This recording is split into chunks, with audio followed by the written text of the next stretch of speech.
Sports cards and we live now. Jeremy Lee in the building and every guest that you ever needed. Sports cards after hours keep the hobby heated.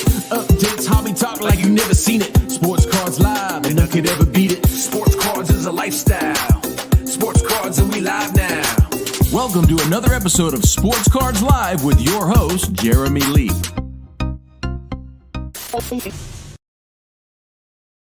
All right, everybody, welcome to the PWCC Premier Auction Extended Bidding Watch Party. It is Thursday, September the 22nd, 2022, and my name is Jeremy Lee. I want to shout out Basketball Card Fanatic Magazine, our co-host Adam Gray, editor-in-chief. Go to bcfmag.com to subscribe to BCF Mag. As always, I want to thank all you viewers, subscribers, podcast listeners. If you are not yet subscribed to the channel, please take a second and do so. And with that, let's get on with the show. Let's bring on our co-host, Adam Gray, editor-in-chief, content creator at PWCC. How are you, buddy? Dude, I'm so good. I say it every month. It's my favorite day of the month, and I'm just excited to be here with you and to get the party started. It's 3 awesome hours, sometimes 4, and I've been looking forward to it all week. How are you? I'm good, man. I'm good. That was fun. We just did an IG Live, little pre-show, so that was fun. Thanks for doing that. And there's a few things I do want to talk about with you before we get into the auction and all that. But before we do that, I want to let everybody know, if you haven't seen it, you can see his handsome mug right under Adam right now. We have Phil Orlando, also known as Filmington, who will be joining as the special guest during this September's PWCC Premier Auction. One of the reasons why I wanted to bring Phil on is because he is a baseball expert. He knows his baseball. I looked at it. We have about 30 cards in the auction this month that are modern baseball cards. That's his bread and butter. So we're going to spend some time looking at those with Phil once he comes on. We'll see him in about an hour. Adam, this is the biggest, I believe, the biggest premier auction yet, the biggest one that I recall seeing over the past several months, 436 items compared to last month's 269. Any idea why do you think we're seeing such a jump and so many more high-end items this month over last? You know, there's a couple of things. The first thing is something that we actually talked about last month. We noticed that the number had dropped. And I said on the show, if you recall, I said, part of the reason that this fell, guys, is because of the national. The national sort of introduces this element of timing that makes it difficult to decide whether you're going to send your cards to auction or what you're going to do with them. And so it was not surprising to us that this number was lower last month. But then to your point, this is the biggest month that we've had yet. And I think that's sort of the natural progression of the premier auction sort of growing the way that it has. We're seeing a lot more people that want to try to get their stuff into the premier auction. And then the other part of that is we started the Flash program. And so you can actually get your cards into the premier auction sort of later than we used to be able to do it by saying, yes, I want to flash it. I can't remember what date it has to be by, but like there are people, I think there's like 27 or 30 cards that were flashed in this auction that we didn't know were going to be part of the premier when the auction actually started. So they sort of added, they came in afterwards. And that's, you know, people want to send their cards to the premier auction so much that they elected to do that, even though they'd missed a day or two on the auction. So those are some of the reasons why I think it's gotten larger over the last couple months. All right. Yeah, it's a big month. I thought maybe there was something that's special that happened for September, but you're actually calling out the national. I think that makes a lot more sense than wherever I might have been going on that. So I appreciate that insight for sure.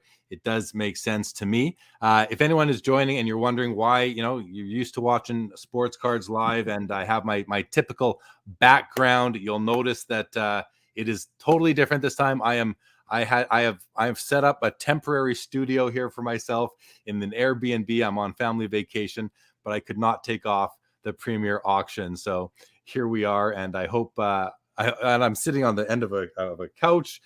So I hope my back holds up. I doubt it will, but we'll see. Anyway, I want to thank everyone for joining. And also a couple of reminders. First of all, the closing windows you can see on the ticker right now. Initial bids, you've got another 24 minutes or so to get initial bids in on the premier to qualify yourself to bid in extended bidding, which is going to start again in 24 minutes. So get those bids in if there's something that you'd like. If you are bidding and you want to share that with Adam and I, let us know. You want to share with Adam, Phil, and I when Phil joins us in about an hour's time? Let us know. We'd love to cheer you on. If you are selling anything in the auction, you'd like us to take a look at it, let us know as well. We would be happy to do that. We may not be able to get to it right when you ask, but we will do our best to get to it shortly thereafter. So, Adam, I know there's a big auction going on tonight here, the PWCC Premier, but I do want to talk to you a little bit about the top 100 iconic list. Now, this isn't planned. You don't even know that I'm going to be asking you about this, but I want to ask you. Like, listen, I'll tell you, I've been watching the videos and I've enjoyed each and every video that you've done. All the different people that you have coming on everyone's doing such a great job.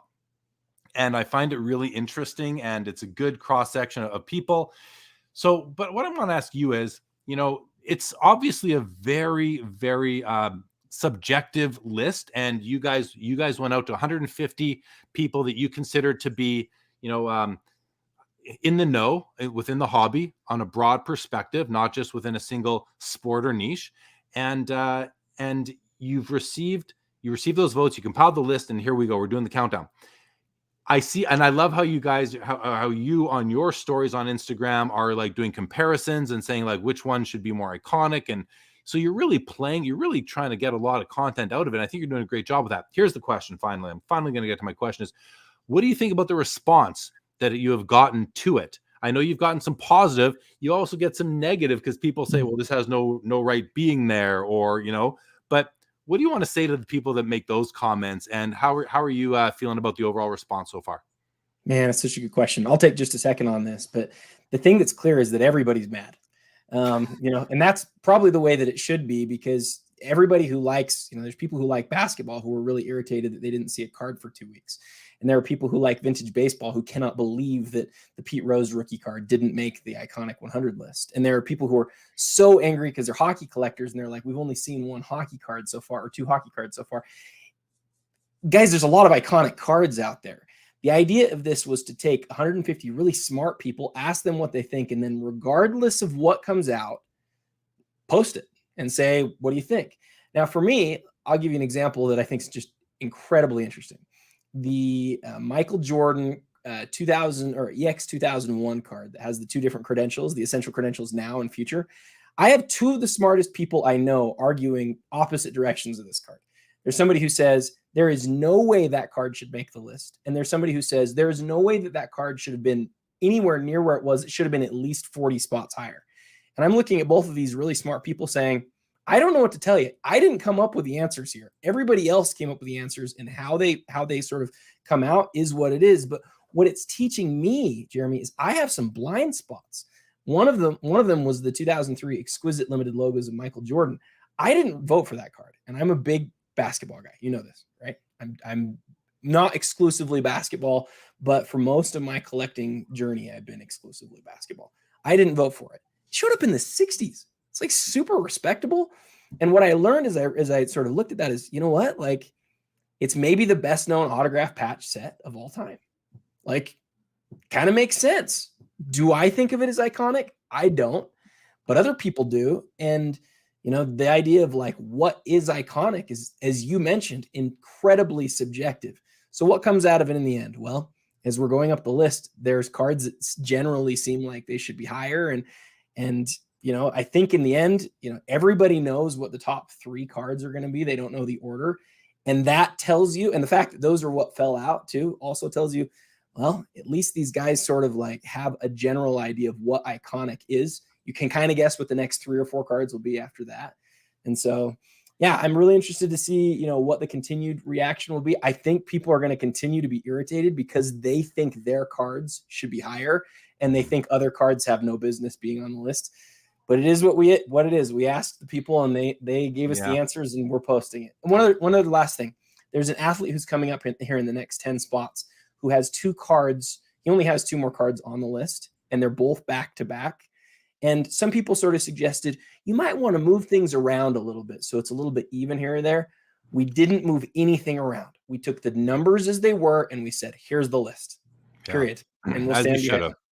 As you should have. Couple comments I have. The first one is that, as you said, people should be mad and furious and upset, because that speaks to the passion that we have as voters, as hobbyists, as participants, and as people who didn't vote, but are hobbyists and participants that are just passionate. It's a passion thing.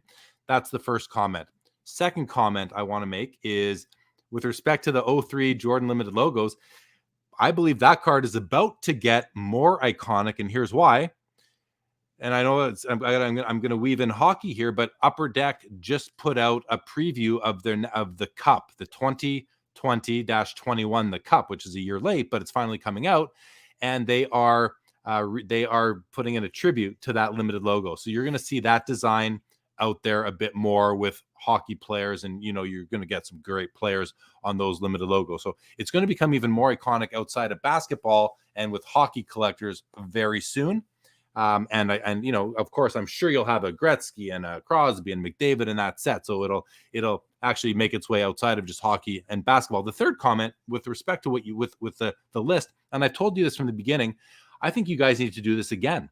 But a couple years down the road, you're not going to want to do it. This isn't like the real 27 guys top 100 countdown that you do personally with your PC every year. This is for PW. This is the PWCC top iconic 100. I think my suggestion might be to everyone who you keep track of the people that are kind of complaining about, or maybe thinking there's some funny business going on. Keep track of those people and invite them to vote next time as well. And I love it. Let me add one thing to that real quick. I've had some people ask, why don't you release the voters? And they've got their pitchforks out when they say that. And I'm like, I think it's funny because you got people arguing up and down on every card, so it is what it is. We're not going to give the list of people who voted this time. That wouldn't be fair to them. We didn't say that we were going to. In the past, when we've done similar things with this, with BCF, I've asked people up front, can we share? And they've all said yes. Going forward, if we do this list again, I don't know. I don't have approval that we're going to do that. I don't even know if anybody internally wants to do it again. I really hope that we get to. If we get to do it again, Jeremy, I will make sure that everybody who votes knows that their votes will be made public at the end, and we'll drop them all out there, and everybody will be able to see them, because again, the value of this is in sort of like the group coming together and voting and sort of averaging them against each other. That's where the value is. It's not just Jeremy or just Adam. It's like it's all of these smart people, and then their average is really interesting. One last comment before we leave this, and I'll make it real quick. I asked the other day, how many Michael Jordans should be on the list? Because we've seen a lot, right? We've seen 6 Michael Jordans so far, and we're only on number like 56. And some people are like, there's way too many Jordans. This is terrible. So I asked the question on my Instagram. I did a poll. I said, should there be between 0 and 4, between 5 and 7, or between 5 and 8? And I don't know what it was. Between 4 different groups, with the last group being 13 plus. 160 votes came in. Each one of the 4 groups had between 40 and 43 total answers. They were split 25, 25, 24, 26% in the end. They were basically even.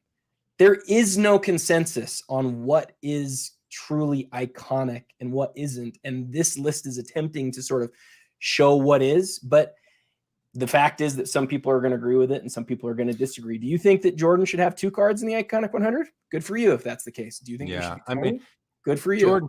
Jordan should have several, because he is the most iconic athlete in the world. I think so. Are my thoughts. The other thing to keep in mind is that this list is very specific to those specific 150 voters. Those are the only people that contributed to this list. So it would change if you sub out half of them and bring in, a new half sort of thing. Okay, let's get on with the issue at hand, which is the Premier Auction. We've got people have been flowing in here, so welcome again, everybody. And I want to go to the comments first, Adam, and then we're going to share a screen and look at the first page of the auction itself. We got Julian in the house. What's going on, Julian? Good to see you. Mike Nesser, curious about your thoughts on the 2012 Prism.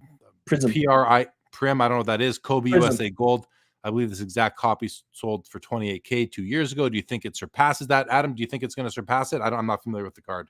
He's saying the Prism Gold, the USA version. I don't know. Kobe has gotten just absolutely destroyed financially over the last little bit, and so have a lot of the Prism cards. And so it'll be really interesting to see. I personally love that card. That's the sort of card that if I was allowed to bid in the auction, I'm not because I'm a PWCC employee. But if I was, I would be on that card because that's one of his best cards in the Panini era. So, but I have no idea on price. So we will see, Mike. We will see. Ken Wood, good evening to you. Wizard says I got that USA Silver Prism BGS 9. Well, you're gonna find out tonight what's gonna happen. You think it's gonna blow up in value? Wizard said that iconic equals memorable. I think that's a nice way of putting it. Memorable and meaningful, representative. Iconic represents something bigger than itself, is one of the ways that I think about iconic. DR says, do you think every auction gives you a live perspective of what the market is for said card? That's a great question. I'm going to say no. I don't think it is, and the reason is because you don't have the eyeballs of all the prospective buyers on any card in any given auction in any given night. People just aren't there to bid, or they forget, or they're not aware. But I think it's about pretty much as close. And the bigger the platform, the more representative that I believe it is. T-Dot says it's like doing a best songs of all time list. No one will agree. Yeah, that's really well said, actually. That's a very good analogy. Hello to you, T-Dot. Vintage Card Collector says, hello, looking forward to tonight. There's a ton of interesting cards to talk about. Yes, there are. T-Dot throws out there with the respect to the top 100 list, you should also do a geographical vote so all are represented. I wonder about that because it seems like the hobby, you got Michael Jordan collectors around the world. They're not located in just Chicago, but I think there's some merit to the comment nonetheless. Shout out to all Philippine collectors. If you're watching, welcome to the show from the Philippines. Jordan, well, there's no doubt the Jordan rookie card. We're talking the 86 Fleer in this case is as iconic as it gets. No doubt. It's on your shirt. It's on my shirt. It's on your shirt. It's on my shirt. Tito says Jeremy made a point. Gordie Howe's card was like 80th. That's out to lunch. Well, it is if you're aware of the card, but I think that hockey just it's kind of it's just something that people don't focus on. Soccer has overtaken hockey as far as kind of being the highest subs, the most listings on platforms, and that kind of thing. Studio, go ahead. I had Gordie in the 40s, and I know you had him higher than that. So, anyway, keep going. He'd be like that card would be top 20 for me, maybe even higher. Studio says, hello, thanks for another PWCC vid, albeit on Jeremy's holidays. Yes, I'm on a family holiday. And 450, welcome, says, your thoughts on that McDavid Gretzky rookie dual auto. How can you put a value on that card? Yeah, so he's talking about I think it's a UD Black dual auto. That's right. So yeah, as you pull that one up, Jeremy, I'll just remind everybody, I traveled Oregon once a month. I get to hold every one of these cards in hand. This is one of the cards in the auction, Jeremy. And I'm not a hockey guy. This is one of the cards that really stood out to me. Like, it's got that amazing acetate finish with the hollow foil. It's numbered out of 3. It's from McDavid's rookie year. I don't know, like, as far as greatest Oilers of all time go, like, does McDavid have a chance to be in that conversation, Jeremy? Well, yeah. I mean, listen, Wayne Gretzky is the greatest Oiler of all time. He's the greatest hockey player of all time. Connor McDavid is the greatest hockey player of this time. And I don't think anyone would argue that he's the second best Oiler of all time already. So yeah, he's in the conversation. Now, this card itself, yeah, it's a beautiful card. Looks to be on card autos to me. There are only 3 copies. 3 copies, Oiler uniform for both players, which is key. So it has all that going for it, and aesthetically, it's beautiful. What it isn't is it's not the Cup, and it's not SP Authentic, and it's not Ultimate, which would be the brands that have more equity attached to them. Whereas Upper Deck Black only came out, I think, for a couple of years. This is called, you can see at the bottom, it's called the Pro Penmanship Combos. That is not an insert set that has any real panache to it. It's not something that I know of where people are collecting them every year. So it's sort of like it's oddball would be a very strong word. I don't mean oddball because it's not oddball, but it's not a mainstream card. So it could be better is all I'm saying, but I don't know that there is a better version of it out there, of these 2 guys in Oilers uniform with a beautiful aesthetic, numbered to 3 with nice bold blue on-card auto. So it's a great card. It's at 21,000 right now. I don't know what it's going to end at. It's an 05, so a 2015, so it is McDavid's rookie year.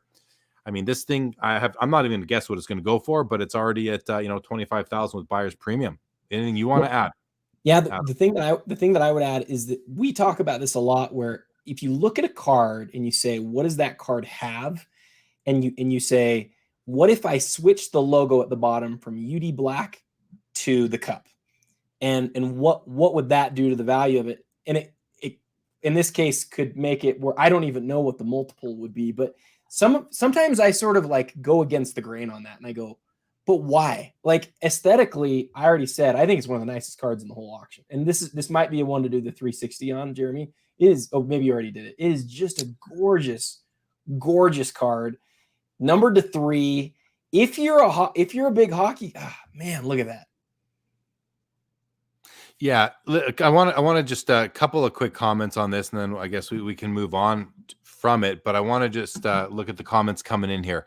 First of all, Studio says epic hockey card. Gerald, good evening to you. T-Dot says that Mark Messier would argue about McDavid being second best Oiler of all time. That's fine. He can argue, but he wouldn't win that argument, I don't think. Listen, Mark Messier is probably the greatest leader in all time as far as hockey goes. The best captain ever seen. He's got 5 or 6, I think he's got 6 Stanley Cups, 5 with the Oilers. That's one more than Wayne. And then he had another with the Rangers as well in 94. So no one's going to argue that Messier is a great player, but I'm just talking skill. Mark Messier cannot hold a candle to Connor McDavid as far as skill. Now, Mark Messier had a full career. McDavid is, only 7 years into his career. So, again, Mark Messier can argue all he wants. He'd be wrong. I'm gonna leave it at that. But then Jeff makes the comment here that there's a 1-of-1 parallel version of this particular card. So, is that better than this one? I mean, yes. I guess it's hard to say it wouldn't be, but at the same time, I mean, so now you got a total print run of 4 of these cards. They're all going to look very similar. The foil might, I don't know, Jeff might be able to tell us what the difference is between the 1-of-1 and the ones out of 3. Maybe it's a different foil color or something like that. But, at the end of the day, that will be a more valuable card, but I don't think it's going to be like double or triple or quadruple the value. This is still a very awesome card for sure. So say hello to Dave Kaplan as well. And yeah, Studio makes a comment that it's on-card autos to boot. Yeah, it's definitely a pretty sick card. Yeah. The last thing I would just say about it, it's one of those that when you look at, you say the phrase is "don't blink," right? Because this is the sort of card that once it gets locked up, you don't see it again. And so, if I'm not a hockey guy, but if I was, and if that was something that I wanted, a Gretzky McDavid duel, it doesn't get. You just said I don't know if it gets better than that. I don't know if there's other than the 1-of-1. Well, and you love. It also depends on what you prefer. You love the look of that. I know you do because you love eminence in basketball. You love those dark cards with the silver or gold autos on them. So very fair. All right, let's take a look at the first page of the auction. So here we have it. I'm just going to actually scroll up. You can see in the top right corner, there's 4.5 minutes left to get in your initial bids. So go ahead and get those in if you'd like to qualify for extended. See the bids are coming in right now. But let's look at the top 4 cards. I have this sorted by highest price. You can see right here, 436 total lots in the auction. And leading the way is that Roberto Clemente that we talked about in the pre-show, Adam, the PSA 9. It's got a PWCC top 30% eye appeal rating. It's got an MBA, Mike Baker authenticated gold eye appeal rating as well. It's an absolute blazer of a card. It's at 500, which is now, I guess, $600,000 with buyer's premium. So this is, if you're in like me, you're thinking, wow, that's almost $1 million. It's getting there. And I think it's going to go past that because as Jesse said in the video that you guys put out on this card, this is likely the second nicest copy in existence. And I'll be honest with you, I don't care if there's a PSA 10 out there. This is probably the nicest copy of all of them. I would have to see to know for sure that this is the second nicest. I want to see the PSA 10. Me too. And put them beside each other because I would think there's a good chance that this might be even nicer just again, eye appeal aesthetics wise, based on both eye appeal designations by PWCC and MBA. So that card is leading the way. That's a headliner of a card for sure. On that note, Jeremy, something that we've talked about a lot on this show, and it's becoming better and better understood, is eye appeal, right? We talk about it every episode, but I think, you look at the mantle that sets a record, right? And you hear a lot of people saying, look, this card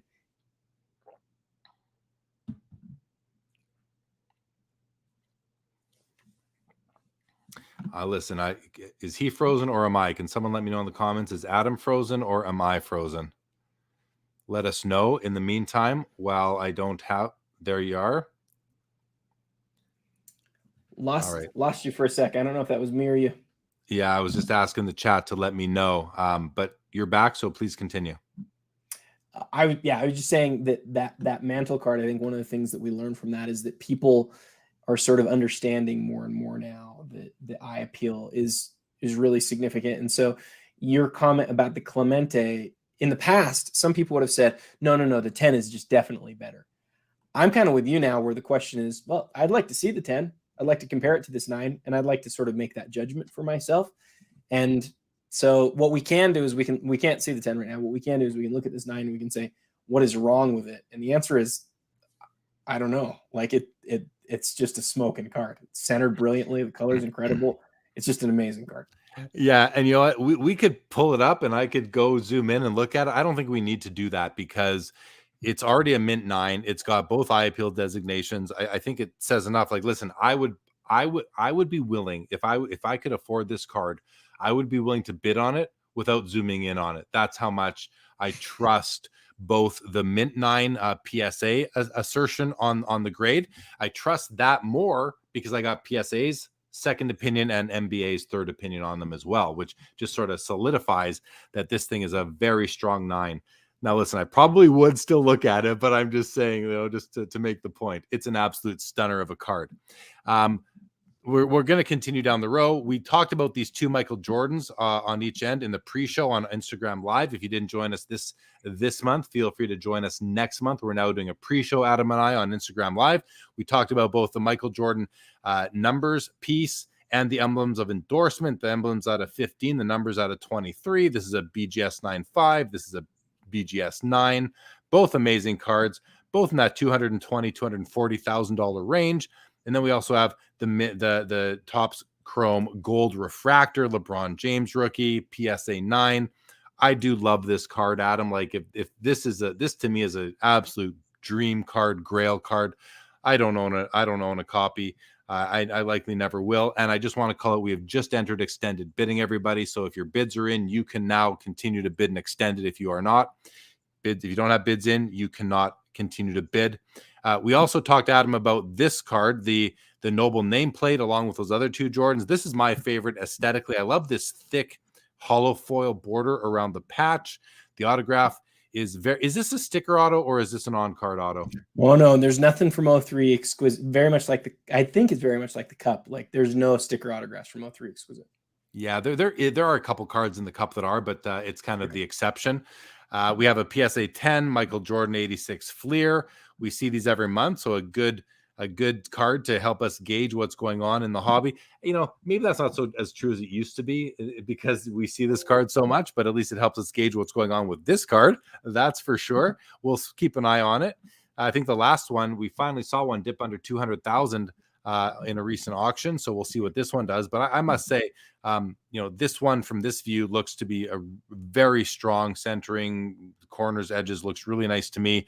But let's go on to this one here. I love this card. We also talked about this in the pre-show, the PSA 8 Bill Russell, low population, 1957 Topps, always has centering issues. This one looks to be almost perfectly centered. I think it's got, left to right towards the bottom is a little bit off, but look at just a well-framed card, absolutely gorgeous. And then to finish off this row, look at this card, Adam, dual patch on card autos, LeBron James, Michael Jordan, numbered out of 23, BGS 8.5. The patches themselves, I mean, both are 3 colors. This is a great card. I mean, it's 2009. Look how young. LeBron looks super young here too. Just a wonderful card. Is there anything you'd like to call out about this any cards in this row or the duel here? Well, the question that I had kind of come to my mind, Jeremy, and I'm debating it in my mind right now, is say somebody walks up to you at a show and they've got that Jordan 10 in their hand and they've got the Bill Russell in their hand, and they say to you, I'm going to make your day, I'm going to make your year. You get to have one of these. Which one do you want? And you get to you keep it forever. It's not for sale. It's just part of your collection. Which of those two cards do you prefer? Oh, I mean, my gut tells me grab that Russell and don't even think twice about it. But then I think the Jordan, like I'm thinking population wise, I'm not sure what the pop is on the Russell. I know it's low. Click on the Russell real quick. Click on it and see if it. I was just going to look it up myself, but I think you can probably see it on the, if you would. I think it should be on here. Let's take a peek here and see. In the description, yeah. Oh, the description is as usual. Our descriptions are incredible. It might take you a second to actually go through it. I probably shouldn't have put you on the spot there. I'll look it up. I'll look it up while we're looking at other stuff. I'm not seeing it in the description right now. But I want to know the population because the Jordan PSA 10 it's such an important card. So I believe it's probably the most iconic card in the hobby, up there with the 50. Like, listen, we'll see what your top 100 list ends up with, but if that's not a top 3, I'll be surprised. Behind Mantle and Honus Wagner, I think that the Jordan has to be there. So which one would I take between the two? I think oh man, listen, I have copies of both already. I don't know. This particular copy, I'm seeing some snow in the background here. A couple of fisheyes, the green fisheyes here. I might take the Jordan because this might not be the 8 that I would want. And it's this little area here that I say that about with this kind of surface wear. But otherwise, I mean, this thing is just absolutely stunning from edges, corners, centering, tone. Just a beautiful copy. So I don't know. Which one would you take? I'm gonna pass the buck on this one. They're both great cards, and that's why I think it is a hard question. I would take the Russell because you see the Jordan more often. There's 48. Yeah. There's 48 Bill Russells in an 8, and there's 3 in a 9, and that's it. Like, I'd take the Russell too. I'd take the Russell too. Number. Just based on I don't know if it's going to sell for as much or way more. I don't know. But the other part is just that, after Russell passed away, we did so much work to sort of like understand more about our most recent issue of BCF is the Bill Russell issue. Bill Russell, like that card to me is one of the 5 or 6 most iconic basketball cards ever made. And so is the Jordan, but you're just going to see the Jordan a lot more. Whereas the Russell total population, Jeremy, like across all grades, we're talking about a little less than like 1,100 cards. There's not a lot of them out there. And so, for me, and a Russell in that condition, I've never seen one of those at a show. I've never seen a Russell 8 at a show. It's just a really cool card. It is. It's absolutely amazing. All right, let's go to some more comments here coming in from the crowd. Welcome everybody. If you're strolling in a little bit late after we got started, happy to have you, of course. Matt Lowe says the Credentials Jordan being the same price as the Kobe is criminal, and I'm going to bring that up. I'm actually going to do a quick little search right now for Credentials so we can get that up in a moment. Riley Delk says it's my favorite card in the auction. To be honest, it's a top 3 to 5 insert for me. I'm with you, Riley. So here, let's do this and have a look at what we're talking about, guys. So I just searched Credentials, and it's funny that this is also one of my favorite Credentials, the Tom Brady out of 25. He's got the future out of 25. He's got the now. I'm not sure what it's numbered out of, and then the base card of this, which is another amazing card. But look at this top row. I mean, you got the Jordan Credentials at 75. There's the Kobe that Matt was just calling out, being a little. I think he's saying that it shouldn't be as high as Jordan, but it's also rookie year. So second year. My mistake. I take that back. Then he's definitely calling out that the Jordan should be more expensive. They're both stunning cards, the Jordan and the Kobe. But then in the middle here, you got the Tim Duncan. That's the rookie year, correct? That Yeah, is that's the rookie year. This is numbered out of 75, BGS 9.5, which is tough for the credentials. I love that top row, Adam. That top row, I think if I could acquire those 4 cards, I might be done collecting for at least a month. So I love that you and I have sort of both this like mutual credential love thing. We both just love them. I'm gonna give kind of a hot take on the Kobe Jordan sort of situation. I think it's an interesting comparison. The Jordan for me is like a real grail. Like I think it's one of the prettiest cards ever made. I love that the serial number is upside down. I love the history on it, and I think of the EX the essential credentials like is like really like a real high point in the history of card collecting. The reason that the Kobe is in the conversation though is not only is it graded a 9, but it's in a really old PSA case. And so look, this is a card that has been in this case. It's been untouched by human hands for 15, 20 years. And I think that matters. It's like one of the best conditioned ones. It's one of his best parallel / insert cards. It's, you know, just about as rare as the Jordan card is as well.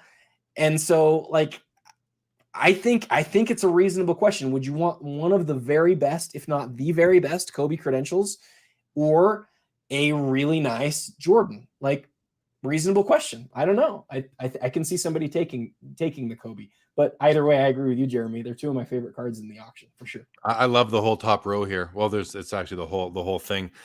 Yeah, I would take the Jordan first. I would take the, oh man, I mean the Brady too. I might take the, I don't know. I can't decide. These are Brady's the 25. I mean, it's a huge card. The Duncan, by the way, the Duncan's a rookie, and for me, like maybe his coolest rookie card. It's the other version, the pink version's out of what, like 9 or 8 or something. But and some people would just go with the PMG green immediately, which I totally get. But yeah, 4 huge cards. For me, the order is I don't know. I'm with you. The top 3 are all top. I'm actually gonna go. I'm gonna order them Brady, Jordan, Kobe, Duncan for me. And but the dream would be to acquire both the Jordan and the Kobe and just have that beautiful pair in the collection. All right, Ray Bossa says the MJ is his dream card. Yeah, I think that makes a lot of sense for a lot of people. T-Dot wants to know what the Gretzky is going to get. I do have that loaded up right here. Here's the Gretzky O-Pee-Chee PSA 9. We see these, you know, I don't know if we're seeing them every auction, but we're definitely seeing them. I'm going to take a quick look at it right now. You know, first glance, absolute stunner of a card. Zoom out just to have a look at the centering. Centering looks to be pretty darn good. I don't think it's not perfect. Top to bottom, it's a little bit high, left to right. Pretty good. It's a little narrower up here than it is down here. So a little narrower down here than it is up here. So slight tilt. Oil drop. You can see the oil drop is placed a little bit above what would be perfect. And then the overall Oilers logo from the blue circle within this black circle is just a little bit down and to the right. So, you know, not a perfect card, but hey, it's I would say that, listen, I've seen a lot of these 9s, and this one is as strong as, it's not the strongest, but it's very strong. I would say it's average at least for a PSA 9 at, you know, first glance without doing a deep dive into it at a much higher magnification. So what's it going to go for? Great question, T-Dot. I'm not going to take a guess. Adam, anything you want to say about the Gretzky before we move on? I just like N.A. Huggins' comment, that oil drop gets you every time. Yeah, I haven't seen that comment yet. But let's keep on going. Vintage Card Collector wants to talk about the snow on the 57 Russell, which we've done now. I guess we did that since he made the comment. Right. I think it's an average to below average eye appeal. Still an awesome card. Yeah, Vintage Card Collector. I called that out, I guess, after you put the comment in. And yeah, that the surface is where that card is imperfect, but the centering, corners, and edges were all just absolutely stunning. Wizards prefers the Jordan over the Kobe. Jason Mills says Adam Gray and Jeremy Lee are in no particular order my heroes. Thank you, Jason Mills. Great to have you. Says Bill Russell belongs in the GOAT conversation, but the casual fan doesn't understand. Ooh. Yeah, I mean, and I think part of that, though, is that the casual fan didn't see Bill Russell play. I think that's what it comes. So people like, Jason Mills and other historians who've studied it and watched tape and all this can speak to that much better. Agreed. CC, for me, the analogy in hockey would be Orr versus Gretzky regarding Russell versus Jordan. Yeah, that's a fair analogy. You could sub out Bobby Orr and put in Gordie Howe, maybe a couple of other options as well. But I hear you. Jason Mills loves the Duncan. Matt Lowe says it'd seem with almost every top insert, MJ is 2.5 to 3 times Kobe. That's I can't verify or deny. I think that's probably true. I think he's probably right. It's somewhere near that. And that's why we highlighted that sort of real condition. A PSA 9 from a long time ago and a BGS 8.5 for today, there's a significant difference between those two. And so again, the question is, do you want the best, like one of the very best, if not the very best Kobe, or a really nice Jordan of those cards? And I think it's a reasonable question. And Nikita's question here is a good one. To me, like that's also something that you could say about like the MJ PMG 97, right? I think that in the end, the question is how recognizable it is and things like that. To some people, it might bug them, Nikita. It doesn't to me. I actually didn't even realize that till you said it. Yeah. It doesn't bother me. It certainly doesn't bother me on the PMG Jordan. Yeah, beautiful card. All right, let's keep going. I do want to bring up, let me just get my mouse back in control here. We're going to do that.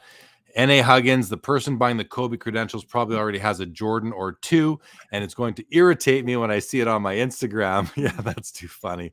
I hear you on that, but hey, it's what a card. What a card. Matt Lowe said, I think he's talking about the Bill Russell says it would probably be a PSA 7 today. Loves the Kobe. Earlier, thanks everybody for clarifying who was frozen. Adam, it was you, not me, that was frozen earlier, just so you're aware. Alex says the 96 credentials at a $4.99 Kobe is a rookie card. I think that puts it at the top. I mean, does it though? Like, yeah, I don't know. It's at a $4.99 versus the one we're talking about at a 73. I don't think it's as nice, but the rookie card designation certainly adds a lot of value to a card no matter what. Nikita loves the Brady card. So do I, Nikita. Oh, there's the comment about the oil drop. Yes, it does. And T-Dot says, Jordan is like Ali. He transcends the sport and is recognized worldwide. 100% true.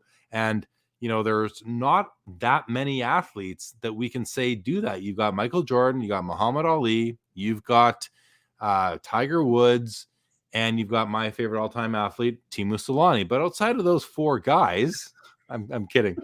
But, outside of Ali, Jordan, Tiger Woods, I mean, LeBron James might be in that discussion as well. I mean, everybody knows about LeBron James. Pelé, who else is really in that category? So I don't know. What I do know, Jeremy, is that, going back to the iconic 100 real quick, like Jordan's on that list a whole lot more than all of those guys. It's not even close. So yeah. And maybe that just has something to do with what era he played in for cardboard, but like people voted Jordan a lot more consistently than they did any of those other guys. Yeah, no, I think it makes, one way to look at that, Adam, would be to, if it was possible, figure out the market cap, the total value of each player's cards. That would be what I would call the market cap. I mean, it's impossible to do at any given time even, but figure that out and then do a pro rata allocation of spots on the top 100. I would think that Michael Jordan would be in the high end of that range. Now he has very few cards as well compared to, like, Luka might have a higher market cap, but no one would agree that he needs as many cards in the list as Jordan does, or right. He deserves as many. So, but if the market cap would be a good indication, and I don't know that it would be, because again, Jordan doesn't have a ton of cards out there because he's exclusive to Upper Deck.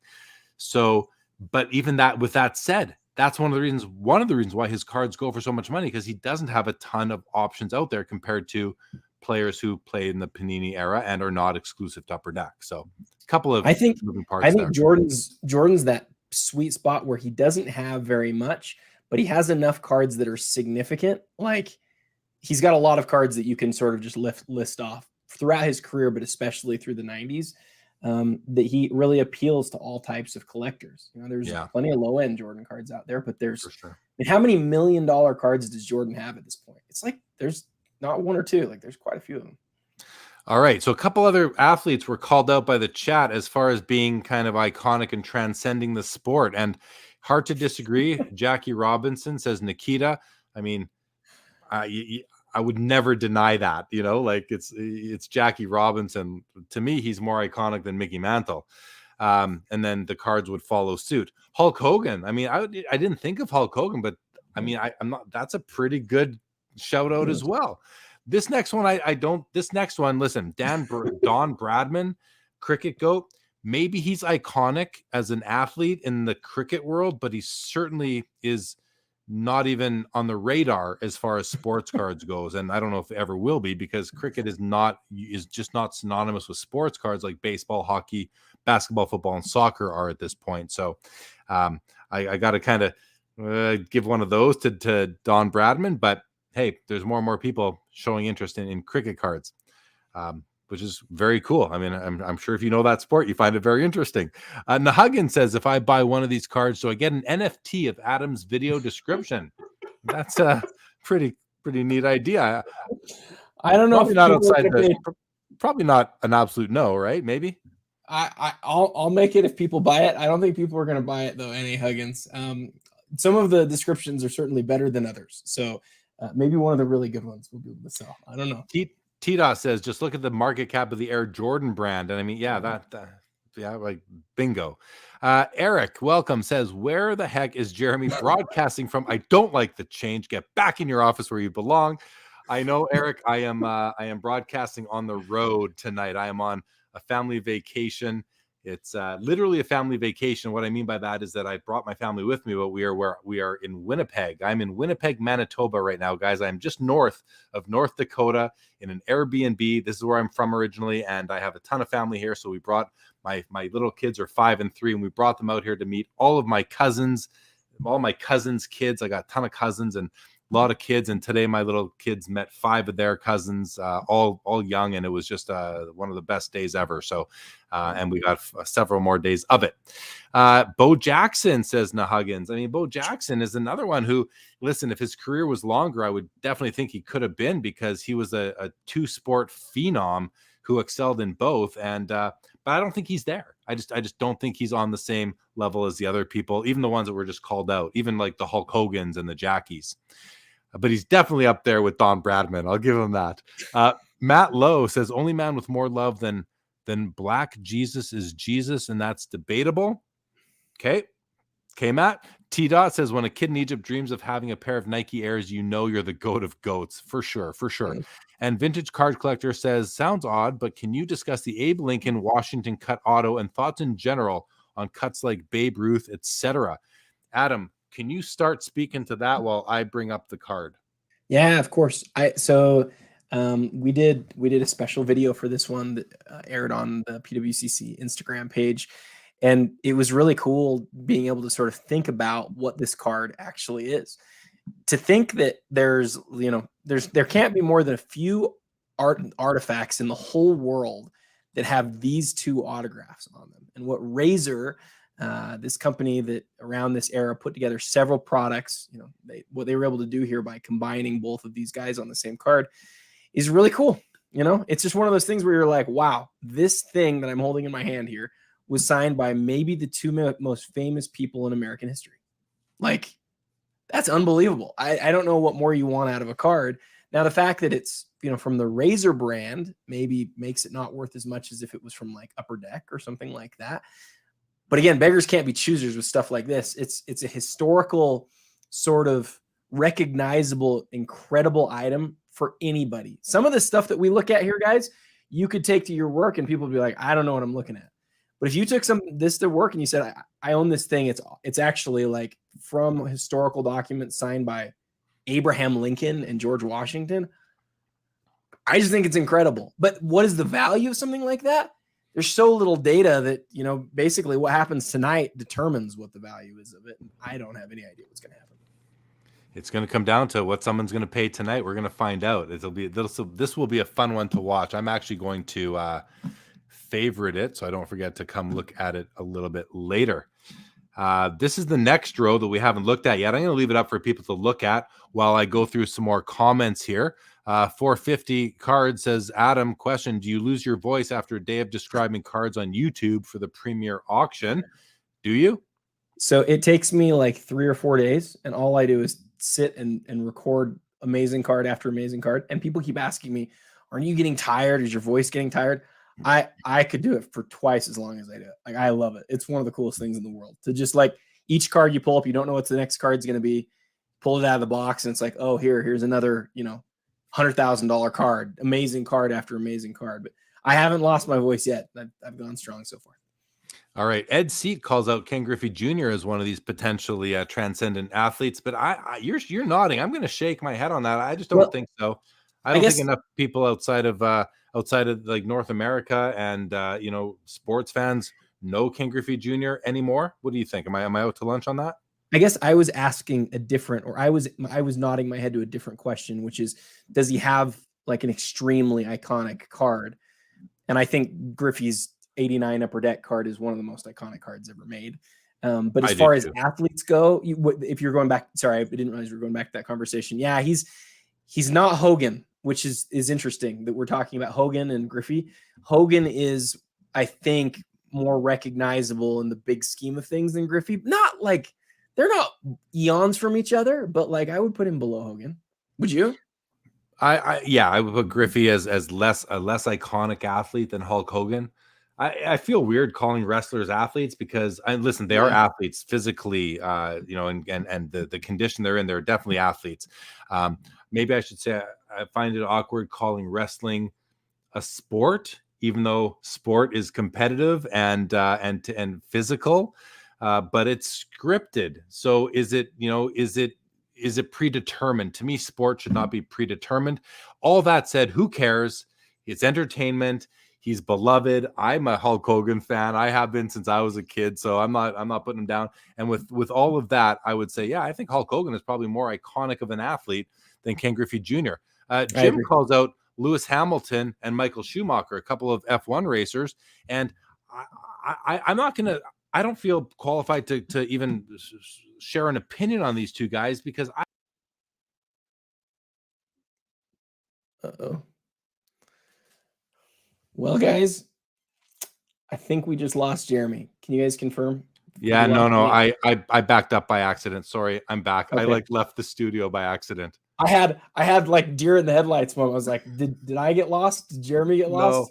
Because we're dead without you, Jeremy. The show can't go on without you. This is because I am in a new I'm not in my natural habitat here, so I apologize for that. But I'm back. So anyway, with the two F1 racers, yeah, I mean they could be. I don't know. Adam, do you have any insight into if Hamilton and Schumacher are kind of among the most iconic athletes of all time, like up there with the Pelés and the Muhammad Ali's and Michael Jordans? So I've told you I served my mission in England, and racing there is a different world than it is here. Maybe Schumacher in different parts of the world is considered that. Maybe he is. And maybe Lewis Hamilton will be. I don't think he's there yet. But to me at this point, I don't see them in that same sort of sense as some of these other guys that we're talking about. All right, let's run through the rest of the comments. I'd like to catch up and look at some more cards. Google Barbara says Trump is in the WWE Hall of Fame. The world is a stage. We have very fair comment. T-Dog calls out Razor Ramon. I think because of the Razor brand. N.A. Huggins says agree, not on the same level, but was going for one outside the box in Bo Jackson. He's one of the few athletes that my kids recognize from our era, which is remarkable considering a short career. Yeah, very, very fair. That's a good point. Richie Barone, the mayor of Canada in the House, residing in Long Island, says that, and he's talking about the dual auto, the Lincoln Washington. Doing well, Richie. Doing well. We got to chat soon, buddy. Jesse calls out Serena Williams. That's a great call out right there. I mean, yeah, I'm not going to argue that one. Rich calls out Nolan Ryan. Just, I don't think so, Rich. I mean, again, he doesn't transcend baseball. I don't think Nolan Ryan. Certainly doesn't transcend North American sports, I don't think. But listen, I don't live internationally, so I can't say for sure. Keeping on going. The Freak says, should graded PMGs Should PMGs graded by PSA hold higher value than by BGS? The grading difference is quite large for PMGs between these two companies. That's one of the questions that our hobby is dealing with on an ongoing basis, is what grading companies grading is worth more for the same card. You know, the SGC 9.5 Mickey Mantle just did 12 point. It was a 12.5 or 12.6. It slipped my mind. But anyway, $12.5 million. Like, if a BGS 9.5 Mickey Mantle was sold, what would that sell for? I don't know. But the freak, this question is specifically poignant when it comes to PMGs, because I do think that the two companies approach them a little bit differently, because I've seen one company graded a 5 or a 6, and the next company grades it, you know, a 7 or an 8. And I don't think that's really so much of an inconsistency in application of standards. I think it's that they have different standards for these particular cards. I may be completely wrong with that, but so what should be graded, what should be worth more? I do think that PSA grades it a little bit more harsh, just based on some experience. So maybe a higher grade PSA should be worth more. Adam, you're probably much more of an expert on this. So, well, I don't know if I am, but I will say there's two variables. You and I have talked about this before a couple of times. There's two variables. One is the grading company, and the other is when the card was graded. And so you have the issue that maybe that sort of being indicated here, that PSA is tougher on these cards than Beckett. It's probably true. What's also probably true is PSA doesn't grade these cards the same they did 5 years ago, right? Like, so you can't just say, I want a PSA this. You can't just say, I want a BGS that. What I think you want to say, and this is where the hobby's moved in the last few years, is you want to look at the card. Like, don't think about the grade as much. Look at the card. Ask yourself if the card is what you want, and do your own sort of interpretation of what the grade ought to be. And if you do that, like, you come out all the better for it, because you're getting the best card for your book, not the best number. Because at the end of the day, especially since there has been some inconsistency between brands and eras, I just think it matters less than the card itself and the holder does. Well said, man. Well said. It just comes back to buy the card, not the grade as much. And eye appeal is everything. There's a Kobe PMG red in this auction. I believe it's a PSA 3.5. It's got like almost a good chunk out of the corner. The corner's not missing, but the surface of the corner is missing, a good couple square millimeter type of thing. And I thought, and it was still like $70K when I looked at it yesterday. So, you know, sometimes it's not even about the condition, Adam. Sometimes it's just about filling in that hole in your binder for your set, right? And just get any copy you can, because otherwise you're never going to. These cards, you know, I was going to say these cards are in diamond hands a lot of the times. They don't come up again, but I can't really say that because it's so hard to say what's going to come up next time. And we see more and more cards coming up more and more. It is. The Kobe's are really interesting one to point out. And this is another thing that we've talked about before that I think is really critical for people to understand. The fact that it's a 3.5 tells you that the card is unaltered. And it's not just because it's low. It's because, as you just pointed out, Jeremy, and let's take a look at it later, like, there's a part of the surface that has such significant chipping. You can see the white. Well, if somebody was to go out and alter that card, what would they do? They'd take the card, they'd take a red Sharpie, and they'd go right over that area that was white and make it, you know, look better, right? But the fact that it's graded a 3.5 tells you somebody didn't do that. And so for me, I want the card, even if it's a 2 or a 1, like, I want the card that's unaltered before, you know, it being altered. And to be fair, in this card, I would love an altered copy, right? So, like, to me right here, like, this is a situation where, again, this to me is like one of the critical 90s Kobe cards. I would do anything. I would love to own this card in this condition. It's original. It's an original Kobe PMG with the red, with the chipping.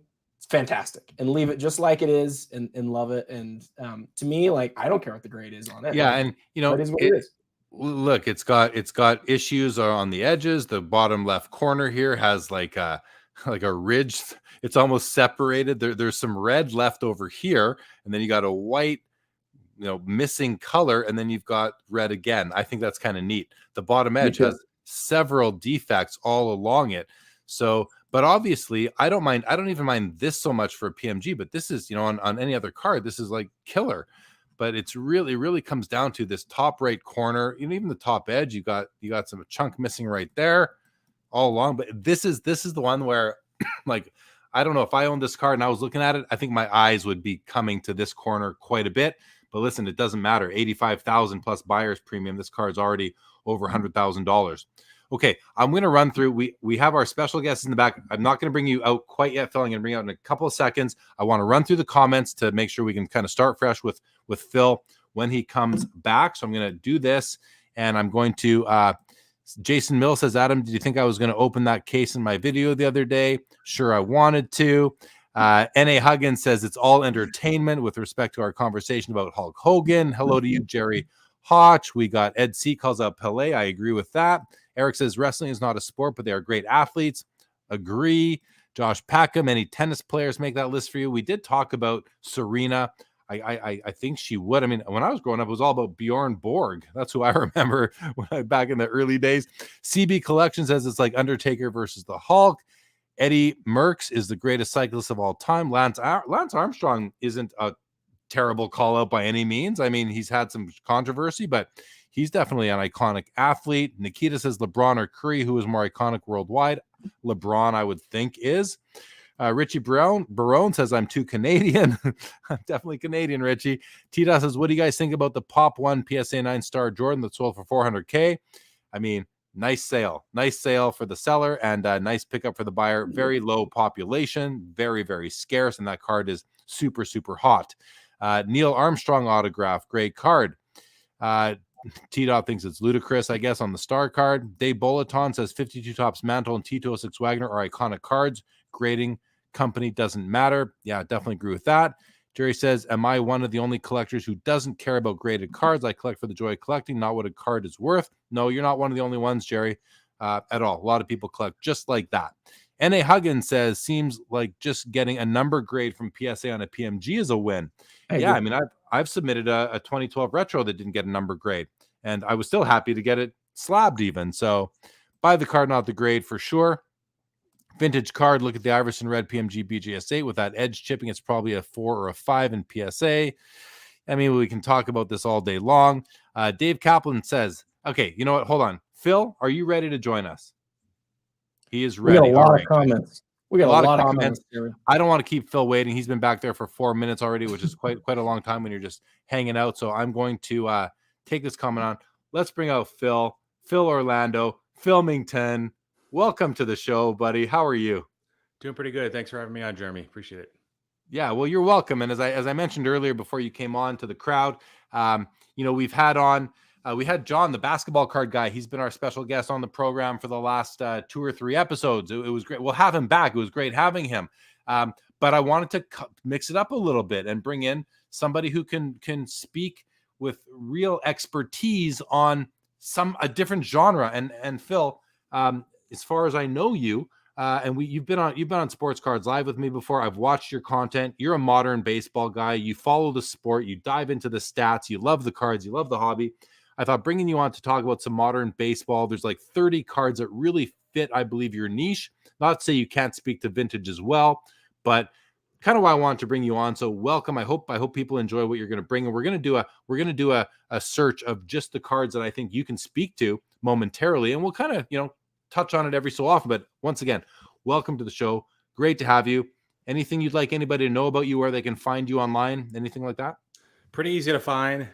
Filmington, same handle on eBay, Instagram, YouTube. I'd say MySlabs too, but you can't really look up sellers by their name, I guess. But yeah, I mean, like Jeremy said, mostly modern baseball. I tried to dabble in the vintage baseball a little while back. Wasn't really having it. Just didn't really feel a whole lot of attachment to the cards. I've tried other sports too, but yeah, modern baseball is really my niche. Right on. Okay, so we're gonna get that. I want to run through some more comments. Then we're gonna dive into that vintage, into the modern baseball that Phil's gonna speak to. It'll give us. I got to admit, we've been doing the show, Adam and I, together we've had on Eric Myers, we've had on Jesse Craig. Going back to before Adam worked for PWCC, we were bringing on one of those guys who worked there. Now we're bringing you. We've had John, the basketball card guy, and now we got Filmington joining the roster of alumni from this particular episode. It's great to have.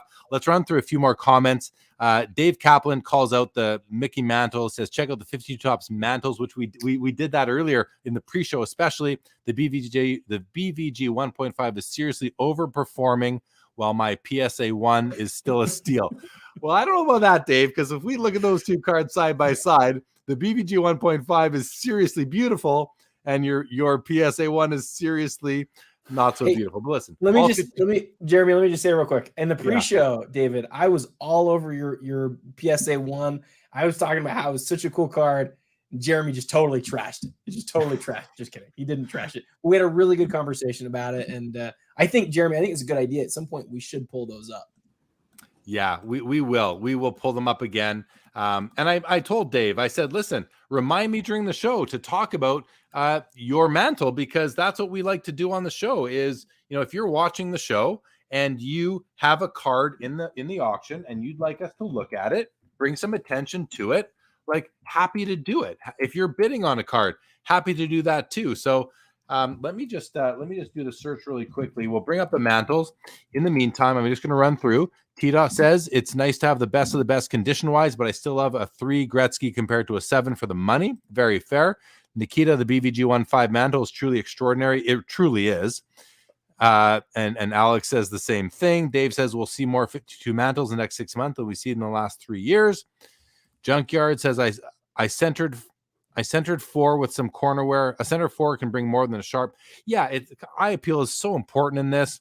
What about Mike Phelps and Tony Hawk? They could be in the discussion for sure. Yeah. Okay. I'm going to skip a bunch of comments, guys. I apologize that. Although Eric Stefano does say Phil for Prez, so there's a little love for it. There he goes. Just love it. Judge just missed number 61 by 2 to 3 inches. Very, very close. Dave says it's desirable in any condition. So let's do this. Let's have a look at these mantles. And it is desirable in any condition. And this PSA 1, I mean, $18,000 right now is it's higher than I thought it would get. Paper loss, creases, wrinkles, tape stains. It's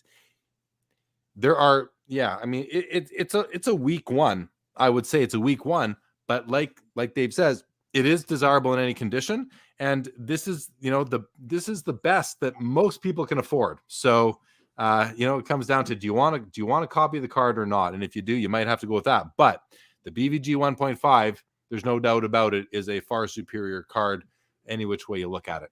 Okay, keep it on going here. We have a question for Phil from Vintage Card Collector. Says, what do you think about the Otani Japanese auto versus the Topps Chrome auto? Super cool looking, but what is preferred for collectors? So that's an interesting question. I think time will tell on that one. Clearly, there are far fewer of the Japanese autos, and it's kind of a cool thing, kind of a unique thing to kind of have that, different native text on the card itself. I would think in time. So there's a Goodwin Champions Otani auto right up as part of this auction. I would think in time that those cards get a little bit more appreciation, especially given that Otani does have a ton of low numbered, highly sought after rookie cards in a lot of autographs versus other players that debuted in, say, 2017 or even 2018. So I think there's some upside there with the Japanese auto cards. And I think there's a few of them that a lot of collectors don't even know about. I think Topps Finest might have had one. It's not your typical kind of flagship sets where you see those, all of those autographs. So it's a good question. Part of me does think of 2001 Bowman Chrome with Ichiro. He had the English version, Japanese version. They both kind of look the same. Front of the card, indiscernible differences, right? And they made the same amount of each, and they sell kind of closer to the same. Different situation there because the rarity is different and there's less uniqueness with the Japanese version. But yeah, I think that's definitely one to watch with Otani for sure. Hey, Jeremy. Yes, Adam. Jeremy, can you show that Otani? I think Goodwin or Exquisite right there. Yeah, the autograph on this is now. I unlike Phil, I'm not a modern baseball guy. I hadn't seen this before, but This one, when it showed up in the box for me to do the video of it, really stood out because you just don't see autographs where people take a lot of time. And you look at this one for 2 seconds and you immediately notice, oh my goodness, this isn't just kind of like a cool autograph. That's amazing. That's a beautiful, beautiful card, an incredible autograph. And if I was a collector, Phil, I don't know how you feel, Phil, but like if I was a collector of Ohtani and I wanted something that was like really rare and different, this might be kind of a cool way to sort of like show that in my collection. Like, does he have many more sort of autographs like this than the good one, or is this sort of the one that people know of? I think there's a few others. I can't name them all offhand, but yeah, they're few and far between. You don't see these cards come up often for auction, especially. Phil, what are the baseball community? What do they think? Like in this, the autograph is cool. There's no doubt about it. The picture of him here, I just noticed he's wearing a suit. You know, he's not in his uniform and in his jersey on the mound or at bat. What does it mean to you? How do you assess this card based on the fact that he's in street clothes? Nice street clothes, mind you. Does it matter? Well, the big knock on football cards, one of the big knocks on football cards, not being able to catch the same kind of demand level as basketball and even baseball in the hobby really is because you can't see the players' faces at all, right? Because the helmets are in the way. So at least here, he's not swinging, he's not pitching, he's not in uniform. It kind of reminds me a little bit of what the Bowman Rivera rookie in kind of the funky street clothes there. So I mean, it works. I don't think it detracts from the value and the overall appeal of the card, and it's unique. Luis Robert has a Bowman Chrome first card where he's kind of sitting. It's like middle of a press conference or something, and he's like sitting next to a Dasani bottle, and it's just a unique card. He's not playing, he's not swinging, but it works. So I think this is okay. I think this is a nice picture of him. Yeah. It doesn't offend me at all. It is a very nice picture. You can actually see what he looks like in full. The autograph is stunning. It's exquisite. It's got that brand going for it. It's out of 99. It's upper deck. Great card. An 8 grade on the card, 10 grade on the auto. It's currently sitting at $24,000 plus buyer's premium. Phil, so listen, you are here we go. T Dot also says reminds me of the Rivera rookie. Not very something. I guess there's more to come there. But Phil, I've done the sort here in the Premier Auction, and you can see I've sorted by highest price baseball cards after the year 2000. Did I do kind of a good job at honing in on your sweet spot? Yeah, that's great. Okay, so let's go through. If you don't mind, just sort of speaking to some of these cards, you can pick whichever. I mean, we may as well start at the top with the Ohtani. We got a 2018 Bowman Chrome Gold Refractor, autographed out of 50, PSA 10, population 1 of 8. How important is this card to you and your baseball card collecting brethren? Well, I mean, it looks like it would be a very important card, like you said. It's a Bowman Chrome. He doesn't have a first autograph. It's the rookie autograph, which you have here. So you don't have to worry about a competing rookie card. From the Bowman set, at least. And like you said, as a gold refractor, everybody in the hobby, in baseball, outside of baseball, likes gold. It's considered an original color for Bowman Chrome, so that's great. He's batting, which ordinarily would be great and certainly an asset for and a positive for Ohtani cards, right? Because we've seen, I mean, go back to, was it 33 Gaudy? It's kind of out of my sweet spot here. But with Babe Ruth, people prefer the batting pose, even though that one might have been printed more than some of the other ones, right? So, and that's the only person we can compare Ohtani to. That's why I bring up Ruth. So, and that's shown last year. And I think it's helped that he sort of separated his skill set last year with the bat, took it to another level. And that's where you saw the batting pose cards kind of stand out. Now, unfortunately, there is another Bowman Chrome autograph card, and it does have a pitching pose. There's a few of them actually in this auction. And that one is preferred because it came out in an earlier set. So the one that's pictured here is from Bowman Chrome. He's got the pitching pose out of Bowman. And while they kind of sold for similar levels, I think last year, people were trying to figure out the best Ohtanis to buy. Maybe a lot of people were entering the market. I mean, you had a lot of people entering the market last year in the first quarter, right? So trying to figure out which Ohtani was the best one to buy. And once kind of the noise went away, the pitcher pose went back to the top, surface to the top. So I think it sells a little bit better in comparable grades still. One of the nice things about this card is, though, so Ohtani's got a lot of streaky autographs, especially with, I think, the Bowman Chrome. I've noticed it more with that than the Topps Chrome. So this one looks pretty clean. Don't have the best view of it, but it's certainly better than some of the other autographs. I mean, it's not perfect. I wouldn't say it's a 10, but it's not as streaky as some of the other cards in this auction. So I guess this is a card that I'd avoid because I'd want the pitching pose. If I was going to spend, $85K plus, I'd go for the pitching pose and actually in a lesser grade. And if I could get a good autograph, so Beckett says this one's a 10. So it looks pretty solid, maybe a little bit better than the PSA 10s. I might be more inclined to go for that. Plus, it's True Gem Plus. So that's True Gem Plus. So that's even better. So that could be a crossover candidate actually too. So let me ask you this, Phil. We have the batting pose here, 2018 Bowman Chrome. We have the 2018 Bowman Chrome rookie autographs, pitching pose. This one's out of 50. This one's out of 50. Both have autographs that are nice enough. Both gold. This one's at $28,000 right now, and this one's at $85,000 right now. Why is that?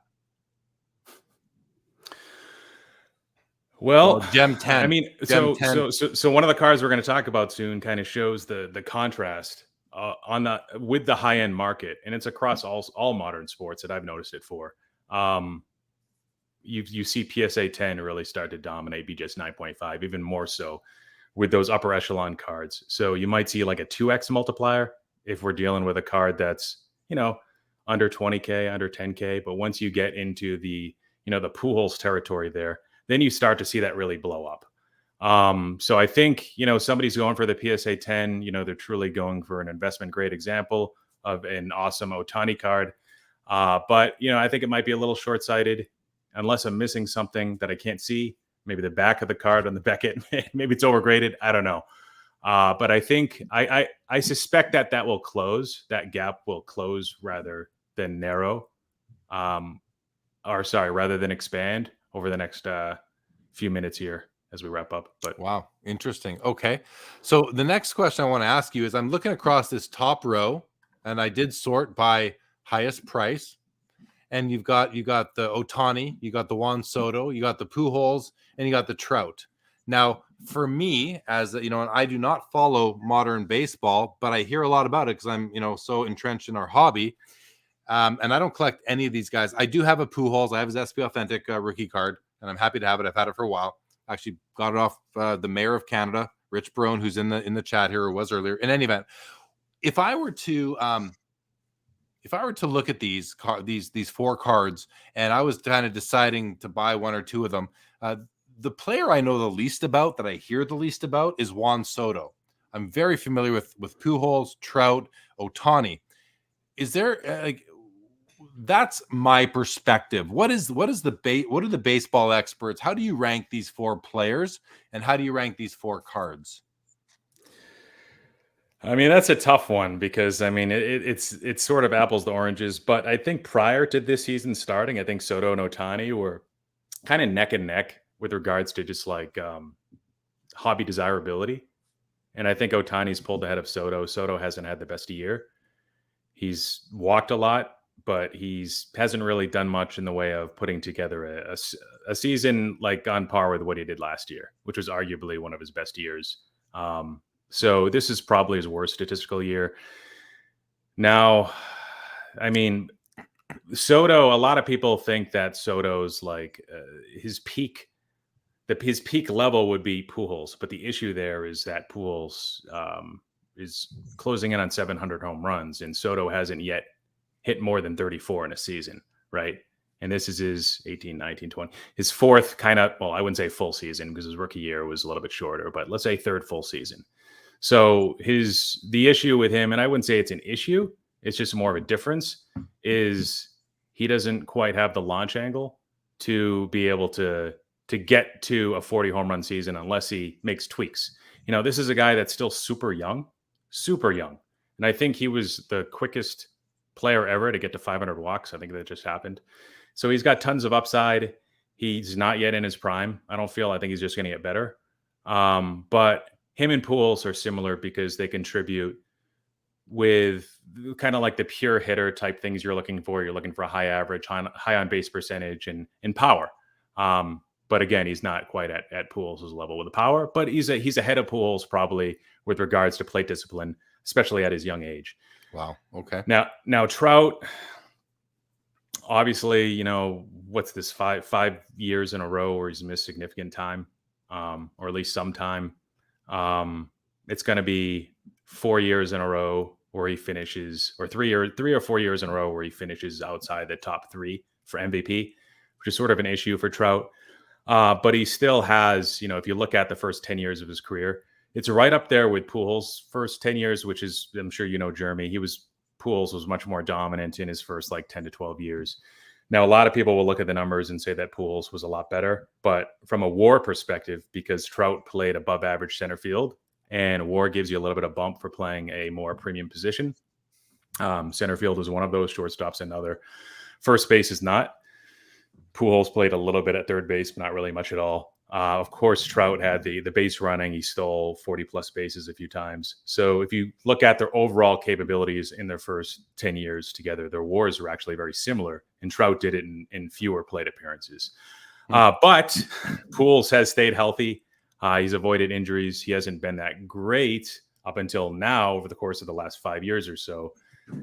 So we'll see. I mean, I think people are like, look at Ohtani. People are recognizing that longevity is great, but if you show dominance over a shorter time period, Sandy Koufax, Pedro Martinez, Aaron Judge might be a great example. We're seeing it right now. Maybe that's good enough to call these guys elite. And maybe there's something just as special about that. I know ESPN put out their list of like top, I think 50 baseball players of all time. And Trout, I think they had him at like, was it 11? I forget if it was 11 or 8, and Pujols was like outside of the top 25. That probably wasn't fair to Pujols. And maybe they were baking in that Trout would stay a little bit healthier maybe this year and going forward. This back issue is a problem, Jeremy. And I know he's been decent this month, but the strikeouts are way up. I'm holding Trout, so full disclosure. So I'm not trying to knock down his values, but there is some risk there going forward in that, how much is that back affecting his performance? The strikeouts, that's uncharacteristic for Trout. Some players are able to, strike out 150 to 200 times in a season and put up decent numbers. Trout's usually a little bit below that. The OBP is usually a little bit higher. And he's crushing the ball, which he usually does. But the advanced stats, they do give me a reason to worry a little bit at least. But let's see another year from Trout. Yeah. Wow. Like, listen, I don't know if you guys caught that, but that was a knowledge dump right there. And Adam and I do this show every month, and we've never honed in on these cards. And that's why I wanted to bring Phil on and bring these cards some attention. When I say these cards, I mean these 4 across the top and all the rest of them. There's a Lewis Robert. We've got Aaron Judge right there. I mean, these are all amazing cards, north of 20,000. Mookie Betts right there. I'm just trying to find different players that are showing up on the list. There's an Ichiro. I love this SPL thing. That's the same year as the Pujols rookie. There's another Trout, a Julio Rodriguez. We've got Bobby Witt Jr., Fernando Tatis Jr., Gunnar Henderson. I'm not even familiar with him. And so I guess I'm going through this because I want to ask you again, Phil, is there anything as we look at these 30 cards on this list today, again, baseball cards since 2000 in the Premier Auction, do you have like a diamond in the rough here? Is there a card that you think is the best of all of these that maybe isn't on the top row here? Because I am sorted by price right now. Anything you'd call some attention to? Yeah, sure. So quickly with the Albert Pujols card, I think there's been a PSA 10, and it's hard to find. So it was a PSA 10 with a perfect auto. This one looks pretty good, but I think there's been at least 1 or 2 PSA 10s that have sold north of $300,000. BGS 9.5s, I'm not sure, even with auto 10s, I don't know if they've cracked 100K yet. So that's kind of an example of what I was talking about with the divergence of BGS 9.5 versus PSA 10 with some of the more expensive cards. This Soto here, There have been examples of orange Sotos that have sold for, I believe, over $125,000 to $150,000. Granted, that happened maybe Q1 this year, where baseball was very hot. Maybe it hadn't yet kind of softened like the rest of the modern sports markets as much. So maybe it's a little bit late to catching up. Of course, Soto didn't have a great year, but this orange refractor, what I noticed, so I've done on my Instagram, I posted Bowman Chrome multipliers. It's based on 5 months of data from this year, from January through May.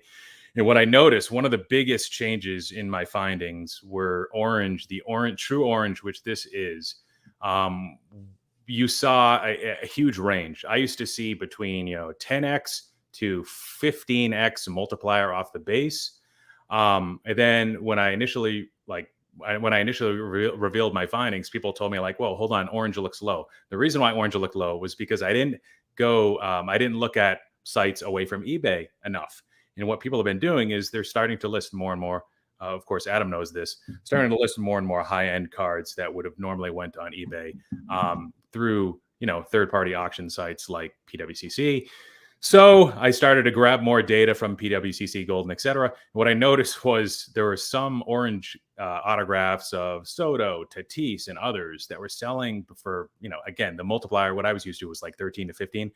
Some of these were close to like 32 to 36 times the base card. So just like a long tail, still the mean is probably somewhere closer to 15, but long tail with that distribution, especially for the most elite players. And so this Soto could end up being a pretty good deal for whoever buys it, assuming that 30x multiplier sticks for the top players in the league. Keep on scrolling down, focus on another card. So there's a bunch of Mookie Betts. So Aaron Judge here, I heard that there was a PSA 10 blue auto. Somebody said on Facebook, I don't know if this is true, but somebody said that, I'm trying to sell my BJS 9.5 for 35K because a PSA 10 just sold for 50K. And that really surprised me because that means that Judge is selling for close to like 8 to 10 times Mookie Betts. And maybe a couple of years ago, I wrote off Aaron Judge as being like, he's probably not going to be a Hall of Famer. He debuted too late. He had injury issues. He missed some time.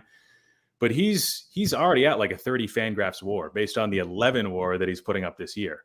So if he does 80% of what he did this year for like 2 or 3 more years, he's right up there, up to like 50 WAR, Fangraphs WAR, and he's only like 33 years old at that point. And who knows? Like this is a guy that such a historic season.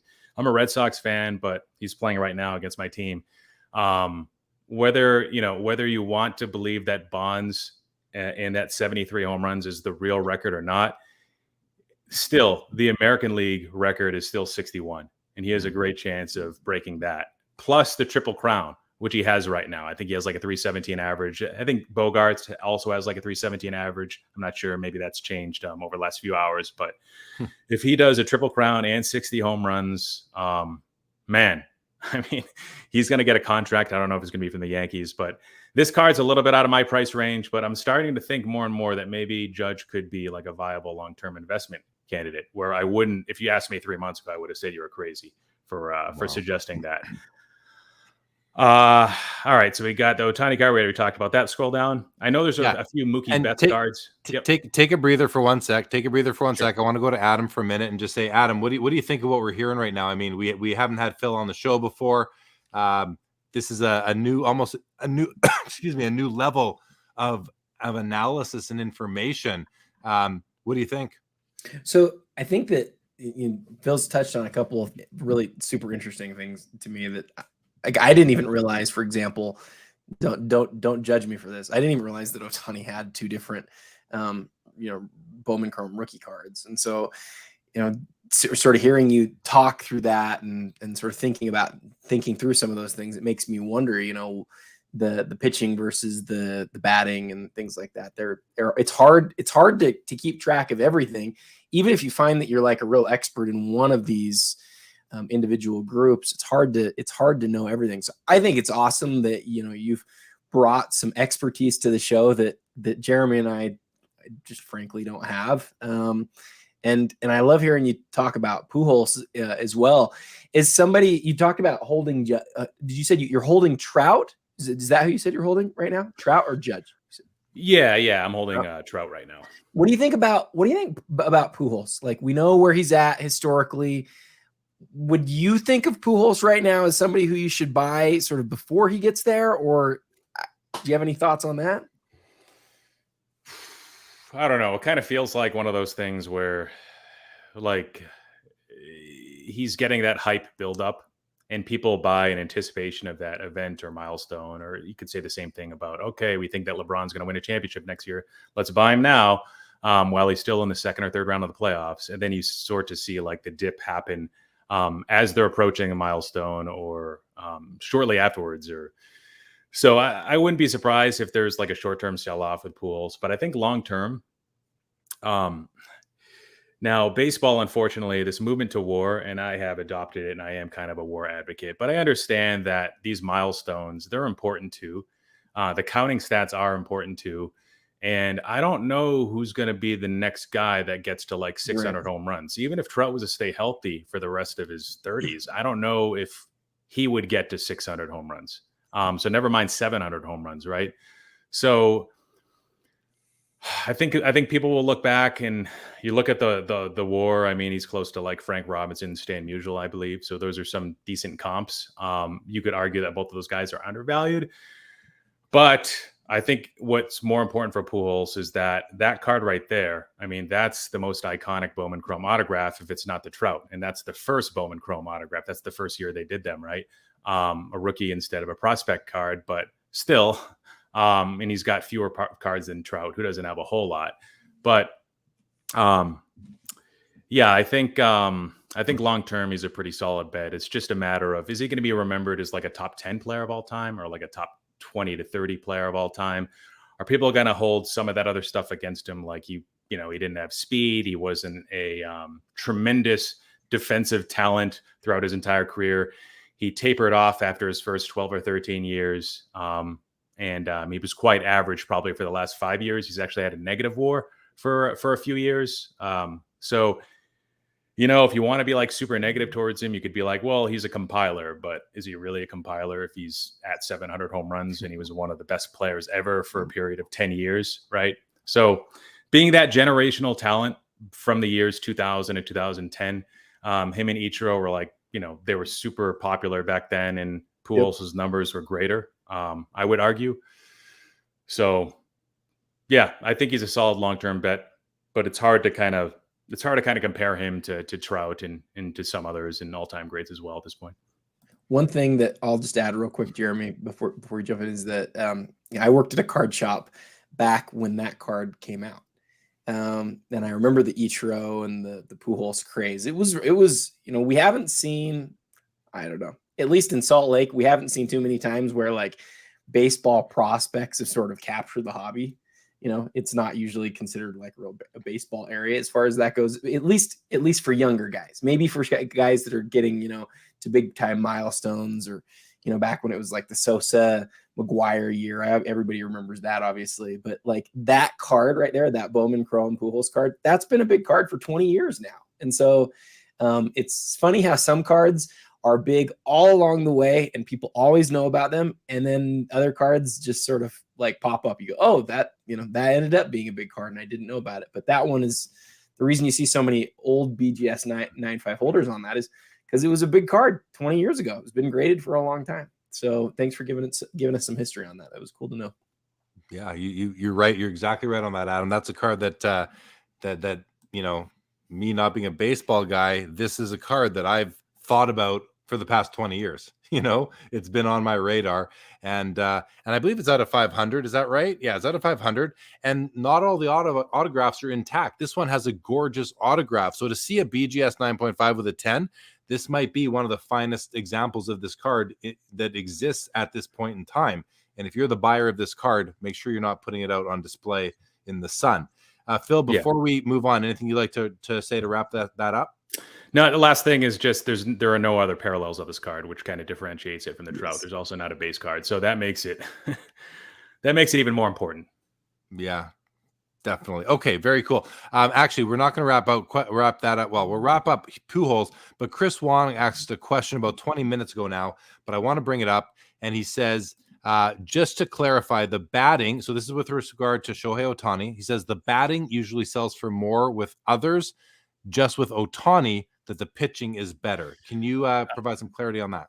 Yeah, so with Ohtani, now there are very few examples where he's got in one set where you can compare apples to apples, like pitching pose versus hitter pose. But what you'll notice with Ohtani is hitter pose matters a lot. So like the Topps Chrome autograph sells for a lot. That's a batting pose. He's got a number of other cards that you can get that are parallels, low numbered parallels with him in a pitching pose.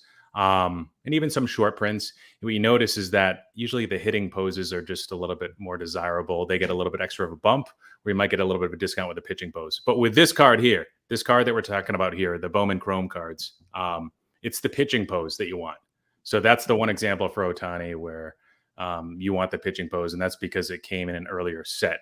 Bowman, which was released probably around April, Bowman Chrome later in the fall that year. Got it. Okay, thank you for that clarity. Dave Boloton made the comment that Pujols had one Hall of Fame career and one very mediocre career, and Phil is nodding in agreement. Kevin Walsh says, imagine if Pujols had just an average WAR season each year with the Angels. Always fun to imagine for sure. Rubber Side Down, a nice comment that Phil gives some of the best insights around. Great to hear that. Rage in the house says, what's my main man Phil Minton doing here? Jeremy and Adam salute the three amigos. Thank you very much. And he says, what Ohtani is doing will be in the Hall of Fame one day period, legendary stuff. What do you think, Phil? Is Ohtani already a Hall of Famer? Like one word answer. Sure. Okay. Sometimes I got to do that. Just let's get straight to the point. All right, good stuff. We can look at these cards a bit more, but let's go back. What I want to do now is I'm going to bring back the screen share, and we're just going to see what's going on along the top here. The last three bids that have come in that I'm seeing are soccer, tennis, soccer with Serena and Pele being in there. Oh, the Bobby Orr PSA 8 just got a bid up to 44,000. Now I may be behind on this. I often is because I haven't refreshed this page in a while. But let's actually go to the main page. We were making our way through the first page of the auction, and I wanted to look at this card here, Adam. If you could take a moment, I'm going to open this one up. We're not going to speak to this too much, to this LeBron Atomic or Topps Chrome X Fractor. It's a beautiful card. It's numbered out of 220. It's at $120,000. I like the gold refractor better, but this is such a cool card. And actually, I don't think that the scan. I think it looks better in hand, because the scan is really it's really highlighting the square design, this square pixely type of design. It's actually, I believe, a much smoother card to look at in person. But with that, let's take a look at this one here, Adam. I'm sure there's something. I mean, listen, it's a one of one. Pardon me. Hold on. It's a one-of-man logo, man. It's not a rookie. It's from 2020-21. What do you have? What would you like to highlight about this card? And I'm going to bring in the 360 because I know it'll show it with some really nice foil. Yeah, the thing to highlight on this card is, from a pure collector perspective, you have to ask as the years go by, like what is the thing that you want for a player that's like the high point? What's the coolest thing that you can get of a player and of a given player that you want to collect? Luka, as we know, is one of the most collected players in the world, and really kind of changed the landscape of basketball card collecting. And so, there's a lot of people out there who are big time Luka collectors. There's not very many autograph logo man cards of him, and I can't remember the last time I saw one up for auction. So this is one of those that when it popped up and it was in the auction, I went, wow, like this is a big deal card. And it's one of those cards that I call a pendulum type card. Like this is one of those that I could see a few really big time Luka collectors really fighting over, because again, if you're a Luka collector and you want like the high point, a logo man auto, you might not see another one for a long time. And so the other thing that Jeremy's going to highlight here on the 360, or he just did a few minutes ago, is that the way that the Immaculate uses the holofoil on these cards is really spectacular. It's just a gorgeous look. You can't see it as well on the flat, but you can see there in the 360. If you have to zoom out to make that work now. Once you zoom in, you kind of can't go back. So just a big time Luka card. And so the question that I would ask, and this shows like what kind of collector you are you somebody who would rather have like a big time Luka rookie card, like an NTRPA, or maybe like one of the best Prism parallels, or would you rather have something like this that is a 1-of-1, obviously, but beyond being a 1-of-1, it is a logo man auto, like a true logo man auto of Luka. For me, and this is just me, I would much rather have a logo man autograph than a big time rookie card. I would, because you see the big time rookie cards all the time. This is like a real collector's card to me. So yeah, listen, anyway. I got to jump in. This is a stunning card. I love Immaculate on card auto. Everything about this card is pleasing to the eye. But Nikita made a call out down here. It says, and it's game used. So I did zoom in before, and you can zoom in. It says the enclosed game worn used material and autograph are guaranteed by Panini. So as long as that means game worn and used by the athlete on the front of the card, which it's not clear that that's what that says. And I think that Panini's very general in what they're saying here, and on most of the backs of several of their cards. But as long as that implies what we think it should imply, then yeah, it's game used by this player, and this is one heck of a card. Like you said, it's a collector's card, and I'm with you, Adam. I think I'd rather own this than his RPA, because it's, especially as national treasures, I just don't, to me, Immaculate is a nicer brand. But in any event, beautiful card, and I just wanted you to get some comments from you on that card right there. I'm going to go back here for a moment, and actually what I'm going to do is unshare. I'm going to bring up this question from Jeff Hart, where he says, good evening. On the vintage side, the Hank Aaron 8.5 rookie looks incredible for the grade. Also seems like a bargain in the SGC holder at less than 60% of PSA sales. So let's take a moment and let's have a look at that Hank Aaron card and see just how nice it is. I was going to do Aaron alone, and then I realized there's Aaron Judge, another Aaron, so we'll do Aaron and Hank. And we have the SGC 8. Screen's not up. Screen's not up. Thank you. I do that from time to time. We have the SGC 8.5 and the BVG 8. We don't have a PSA Hank Aaron in this auction today, but looking at the 8.5, and I'm going to just zoom in quick, and I do love this Hank Aaron card, his rookie card. So first thing you notice is the centering is like perfect. The edges are, from this view, they look to be perfect. And of course, I'm not zoomed in. The top edge, where you're going to notice the most, chipping or wear, I do see there's a bit of action right here on the left edge, which you see zooming in. But the top edge with the orange, I mean, this thing is just beautiful. I mean, it's not perfect, right? You've got a little bit of a touch right there, a series of, things you can't even really see. This thing is absolutely stunning. It's an absolutely stunning card. I'm glad that Jeff Hart called it out. Jeff does have a good eye for vintage. I know that. He was on Sports Cards Live with me last Saturday, so check that out.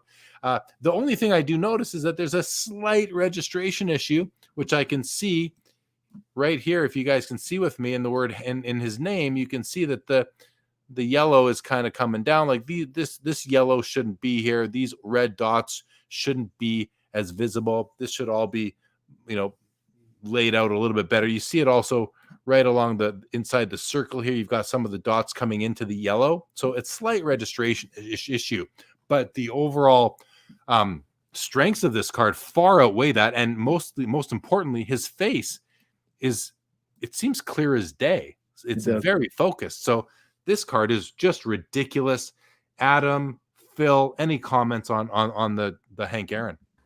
I think you did a great job. It's a beautiful copy. The thing that I would highlight, there's a reason that's got a 5% sticker on it. Like this, shockingly we don't give out too many 5% stickers. Like that's a really, really amazing eye appeal copy of the card. And Jeremy, you sort of corroborated that as you glanced over the front of it. Yeah, looking at the back top edge, a little bit of chipping, but again, not as important as the front, and still just a beautiful copy. Phil, any comments on the card, or Hank Aaron, or the iconicism of this card itself? Yeah, I mean, beautiful example. I think based on the front alone, it looks like a 9. I think Jeremy, you called it out. The chipping on the back on the top probably kept it at the 8.5. But yeah, I'm not surprised it's a 5% qualifier. And I mean, I probably haven't been the nicest about SGC on my channel, but I mean, these are the cards that really pop. The white bordered vintage cards for me in an SGC holder, they just look awesome. They look beautiful. Yeah, it's a great looking card. Looks nice in the slab. Can't take anything away from that. Let's just look at this because we're on it. We're on Hank, and it's nice for comparative purposes. So here's a BVG 8. Now I can see that this copy, you can tell, let this just focus for us here. Well, it's got the same, it's got a little bit of a registration issue, right? But you can see it's much less pronounced in the name than it was on the SGC copy.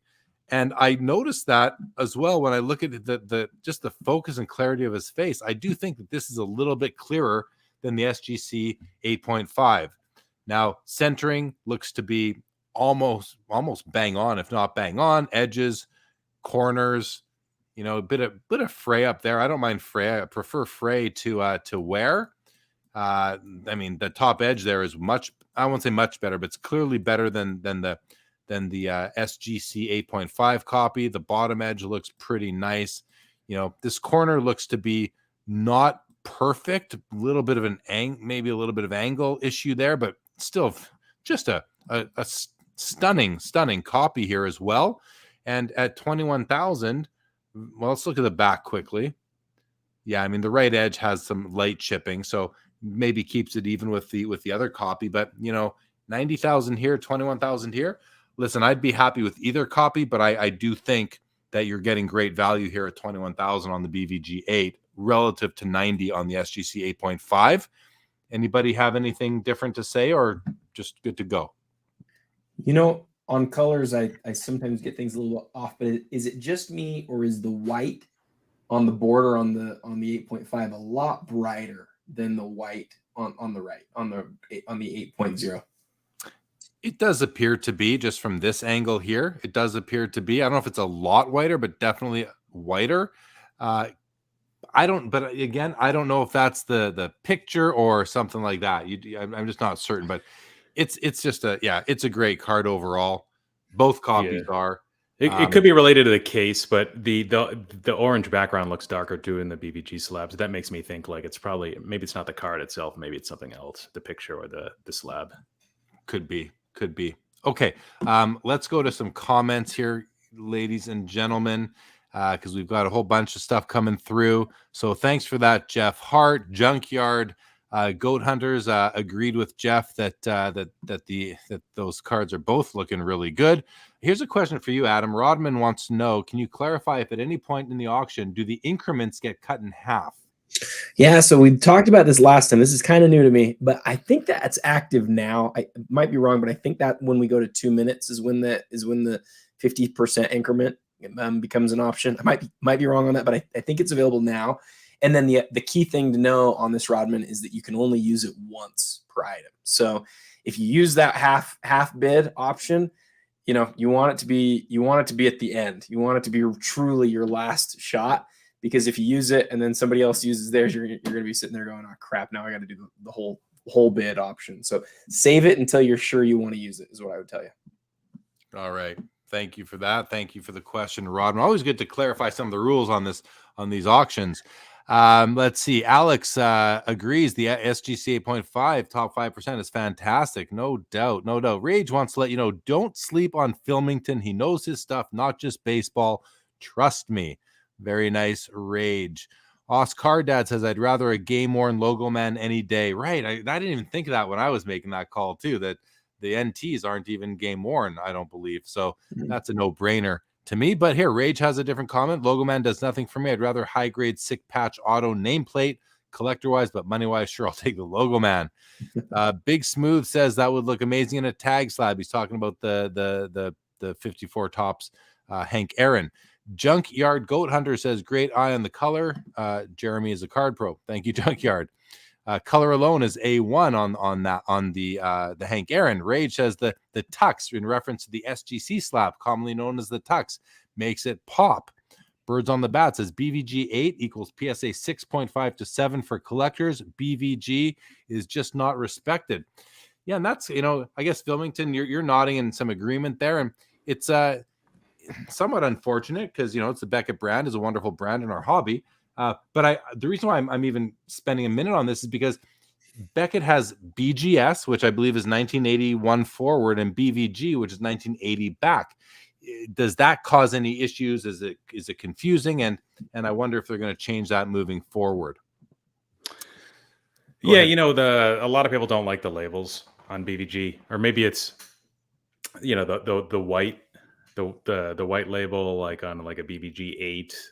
But yeah, I do think one of the things I noticed right away when I was buying vintage cards, pre-1980 stuff, was that a PSA or a BGS 8 really is like a PSA 6.5. It's more than just one full point difference. One of the nice things about BVG though is you can still find like nice eye appealing examples of vintage cards.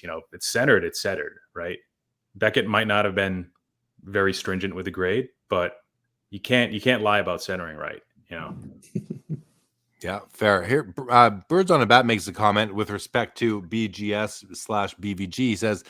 He says, yes, I think so. Just keep it consistent under one name. Also, why no subgrades for vintage? That's your brand. Lean into it. I agree with that. I think that's a really fair comment. I mean, branding is so important to any business. It's important in our hobby. And it's like your brand is sacred, right? You have to do what you can to protect it. And I think I love when he says lean into it. I think I just love that terminology on it right there. Flood the Attic says, what do you guys think about some of the modern one-of-one Brady cards, like the Premier, the Optic, Mosaic, long-term hold?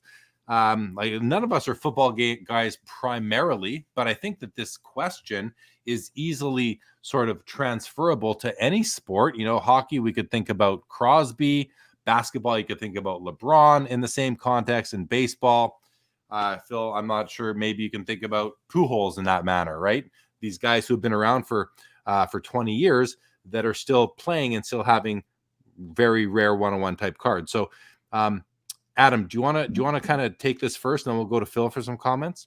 Yeah, one-of-ones are not all created equal, is what I would say. And so, when you say, what do you think about a modern Brady one-of-one? Well, is it a Prism Black? Is it like is it some sort of notable or significant parallel from an important brand?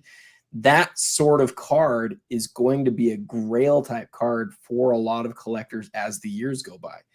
Other one-of-ones kind of might be viewed sort of more as like niche, like, it's cool that there's only one of them, but no one's out there actively looking to put together that rainbow. No one's actively sort of trying to find that exact card. And so to answer the question, I think it just depends on the card. I think it depends on the set. But long-term, there's going to be people who really want to find the best Brady cards. And so, if you've got the right set, it might be one of the best things, out there to sort of tuck away. And then as his career comes to an end, finally, at some point, it'll still be an option for you. What do you think, Phil? And I mean, think about it in the context of baseball, if you like, or in the context of Brady. I mean, you're obviously aware of Tom Brady and his career. Yeah. So, in recent years, like I'd say post 2017, there are a lot of one-of-ones in products and Panini products. There are also a lot of years where Brady played, where Topps made licensed cards for football too. That's something you have to think about. So I'd echo what Adam said. Not all one-of-ones are equal. I think this year's select might have had like 33 one-of-ones. I'm assuming Brady had multiple, perhaps a lot of one-of-ones just in that product. So you just have to be careful, know what you're buying. If you're getting some sort of a game used material and a one-of-one together, or you're getting some sort of, not a sticker autograph, but, hard signed autograph, from the pack, certified auto, then great, but if it's just like any other one-of-one, if it's shiny and if it's produced after the year of 2017, then there's a great chance that it's just, in my opinion, not going to hold a ton of value long term, because there's just a lot of alternatives. Yeah, no, fair comments, guys. We often talk about, and the hobby focuses so much on the rookie card. I remember in the 80s and the 90s, the second year card had a little bit of cachet to it, and now people seem to not care about much past the first year card as far as like base cards go, and non low serial numbered cards. But I wonder if these the one of ones that are more, we said they're not created equal. So the more important one of ones, the more desirable one of ones from certain brands, and this with certain aesthetics, if they are going to continue to be key cards of those players that will be sort of grailish down the road, because they are rare, they are beautiful, and of players that are very important. I don't know the answer to that, but I think that there's a good chance there that could be the case. So I as you'll notice, guys, I've got the auction back up on the screen so we can just kind of watch the bids coming in on cards. You see right there that the Luka has, after we talked about it, has got a bid. It's now up to 120,000 plus 24 for buyer's premium. So that's now up to $144,000. This Pelé is up to 24,000. Of course, I'm adding the buyer's premium. I'm just that fast at doing math in my own head, so I can do that so quickly. Adam, you should be a CPA, Jeremy. I was at one point in time. I used to be a CPA. We were talking about the game used nature of that logo, man, and timely right here. We have a couple comments. William Brown says, and he puts in quotes, "The enclosed game worn used material is guaranteed by Panini." He says the statement strikes me as purposefully vague. Goes on to say, as opposed to a Gretzky card I have from the 90s, says on the front of this card is an authentic piece of game-worn jersey worn by Wayne Gretzky in an official NHL game. Goes on to say, makes you think. And yeah, I don't know why they're so vague nowadays, Panini is, but they are. And maybe there must be some liability issues attached to it. Maybe they're just not 100% certain. There's a lot going on. I do know a friend of mine was just hired by Fanatics to be to work in as sort of the memorabilia manager. So that gives me confidence to know a fellow by the name of Richard Zangrillo. It's nice to know somebody who's going to be in charge of memorabilia for cards. And if you trust that person, know that person, and feel like it's in good hands, that might be a really good thing moving forward as far as the products that Fanatics is going to be putting out. So we'll see what happens with that. Definitely. Jeremy, one thing I just add real quick is you said the word nowadays. I think that's the right word. I think you're going to see, if you look at the language on all cards now, even the game used ones, they're all intentionally vague. Whereas you go back to the 1990s, they weren't. And so I think all of us would like that more direct language. I think that's a good shout out, but it's not specific to that Luka card. That's more specific to the era. Oh, it's specific to Panini and the descriptors that they use on their cards, and we don't know what it really means because it's so vague. So it's not necessarily a call. It's not a call out on the card. It's more like a, hey, Panini, could you please tell us what we're getting with a little bit more accuracy? Because inquiring minds would like to know, I suppose. Okay, Tampa makes a comment here. It says, why do game used patch cards rarely come dirty? I mean, I think because if you think about a game used jersey, you think about any jersey in any sport, they're pretty big. You're going to get a few hundred pieces out of it. So, when you do have dirt, like, whether it's a stick mark in hockey or I guess football would have the most kind of wear and tear to their jerseys, base runners in baseball that are sliding in, right? Phil, can you speak to that at all? Do you know of any base runners that you see scuffed up memorabilia when we see their cards? I think that's a fair question. I think there's more and more baseball players that are diving headfirst into second these days, into third, and all bases really. Probably not best practice, more likely to get injured that way, but that would scuff up their uniform more likely than sliding the traditional way, feet first. So I've noticed the same thing. There's a lot of bright white and bright colored uniforms, pieces of those included with cards.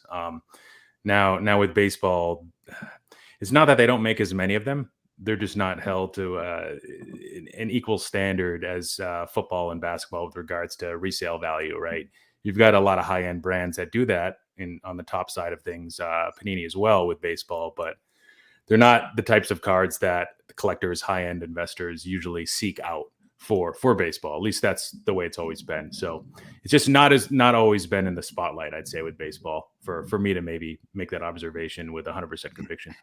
And there's a couple comments coming in, people kind of speculating that they wash them first. I don't think that they do, but I don't know for certain. I think that would be sort of sacrilegious if they were doing that, but they may have to because you just don't know what could be embedded in the fabric that could later damage the card itself. There could be some,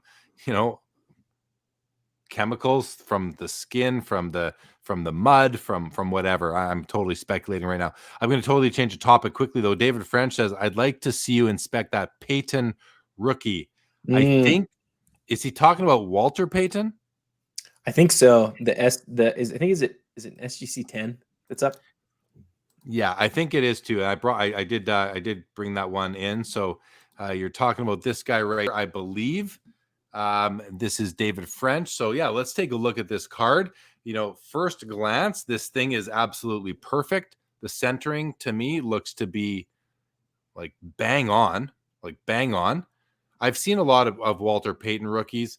You look at this and you think, it seems like, is it a little color faded? It looks a little dull in color overall, but it isn't. That's just the way this card looks from my experience. So as I do zoom in and just kind of do a cursory review of the edges and corners, and I do notice one thing right now, that you can see this black outline here is fading right around here. Same with this up above here. So a little bit light on the black print. Corners, edges look great. Corner looks good. I don't know what's going on with this area here. These print marks, or what are these? I can't tell if that's the slab or that's the card. But if that's the card, well, there's, it's a bit of an imperfection. Noticing a bit of a faded print on the words running back as well here. A slight registration issue on the words Walter Payton, because you can see the yellow plate is a little bit set high. Should be right, like there shouldn't be no multicolored letters there, no shadow on the letters there. So a little bit of a registration issue. Nothing much there. I don't know if this is fading or not. But corners and edges are like bang on. Surface seems to have some issues, and registration a little bit too. But overall, stunner of a card. Based on, the thing that bothers me the most about this card is this surface, whatever is going on here. Again, if that's on the card and not the slab, and then the faded words running back. I like the wording on my cards to be bold and just like, just stunning. And this one is lacking in that. So as well as the black outlines are a little bit faded. So the black plate, I think the black plate in the printing process was, maybe running low on ink. And we're noticing that on this copy. I don't think that precludes this from being a fair Gem Mint 10. I think it still likely is a Gem Mint 10. It presents so well in all other areas. The back of the card, look, even the centering on the back is pretty much perfect. Don't see anything really too wrong there. There's something going on in this area right here. Something on the surface going on there. It's on the back, so it's not going to be penalized quite as much as if it was on the front, although we did have some surface issues on the front as well. So, I think it's fairly graded, but it's not the strongest 10 I've seen, and we're not seeing neither a PWCC eye appeal designation nor a Mike Baker authenticated designation on this card. So $25,000. I think a PSA 10 in this card is going to do close to $100,000. So regardless of the examination given, for any Gem Mint card, Walter Payton rookie at $25,000, which is $30,000 with the buyer's premium, I think you're doing okay. Hey, Jeremy, real quick. We just went in 5 minutes ago. We went into the 1 minute window. So as always happens when we do that, we see a ton of bidding, just a flurry of bids. And the Clemente is taking a pretty good jump. It's up to 600 now. So I think it was $450 when we started the show, up to $600,000 now. The other thing that I was going to say is just escaped me. I can't remember what it was. Well, it's okay. You can think about it for a sec. Daniel says, late to the party, some blood on a hockey patch would be amazing. Rage says, I actually have a Nolan Ryan game used card with a dirty patch, the only one I've ever seen. I've got some dirty patches myself in my collection. They do happen, maybe more often than you'd think, but it depends what, if you're who the players, what position they played, what sport, all of that as well. Junkyard says hockey cards should have at least some blood on them. What's this comment say? Mirtsu says, has anyone actually asked Panini about the vagueness of their material? You'd think that we as collectors would have some sway to be able to get an answer. Don't know. Ben Diamond says, I want sweat in my card. I want man sweat in my card. There you go. Yellow line on the Peyton is usually a dead giveaway, says Rage. Tom Bullard says, if anyone's played sports, they know how jerseys not washed will smell, and pretty sure that smell is chemicals and fungus and not the greatest things to attach to cardboard material. Creates mold. Yeah, very important comment right there. Goes on to say, I'd assume they washed because of that. Still considered game used, even if washed. Yeah, as would I. I made the comment earlier that might be sacrilegious, but that I think that's not for me. But, when you talk to like the most hardcore memorabilia collectors, they don't want them autographed. They don't want a game used jersey autograph. They want it as it came off the field in that exact condition, unwashed, stinky, no autograph. So, Phil, you're nodding. Anything you'd like to add to this discussion? No, I have with Topps Dynasty RPAs, I have noticed the vague language on the front of the card. It says something about like this is game used or player worn from a game, but then on the back of the card it says nothing about where, how, what, when. So it kind of leads you to be a little suspicious as to like, are you sure? Like, should I really be paying for this? Should I really be paying a premium for this card? So yeah, I'd like to know a little bit more about that. If they could link the pieces of, whether it's the ball, the puck, etc., the hat, the jersey, if they could link that to an actual game, that would be nice to know, which I know sometimes they do. That's the ultimate in game worn memorabilia and cards is tell us on the card what game that was used in, if you can, or series. That's kind of the nirvana in terms of game used. All right, we're gonna get to the bottom of the comments and we're gonna look at some more cards in the auction. Nice looking cardboard. Hope you're doing okay there in Bermuda. Definitely been some hurricane activity down there, and wish you all the best. Daniel said, and this one gives me a little concern. He says, Adam's description of the Wayne Gretzky rookie is bang on. I can tell he has been paying attention to Gretzky lessons from Jeremy. Adam, please don't steal my job when it comes to Gretzky rookies. I'm just kidding. It's your job now. Tampa says, I want it dirty and smelly as far as game worn goes. I'm not going to bring up his next comment. We'll leave that one out of the show. If you're reading the chat, you can see it for yourself. Okay, let's go back, guys. And the first thing we're going to do as we go back and look at some auctions is I'm actually going to refresh this. I'm going to share my screen in one quick second here. As it refreshes, we're going to go back to the baseball screen for Phil, and we're going to see if there's anything else, Phil, of those 30 cards that are in the Premier that you'd like to call attention to. Do you have anything in mind? We don't have to do this. Yeah, so the Mookie Betts Bowman Chrome autograph, it's a red authentic. I think it's numbered 1 of 5 or 5 of 5. That one I saw, and I think it was under 20K, and it kind of shocked me as to how low it was, but that was also a few hours ago. So here it is. This one right here, $22,000. Now I am noticing that it's graded as authentic. It does not have a numerical grade. Only 2. Well, it's out of 5. First of all, as you said, only 2 have ever been submitted to PSA. You think at 22,000 for a PSA authentic, are you saying this, in your opinion, it's too low? Good?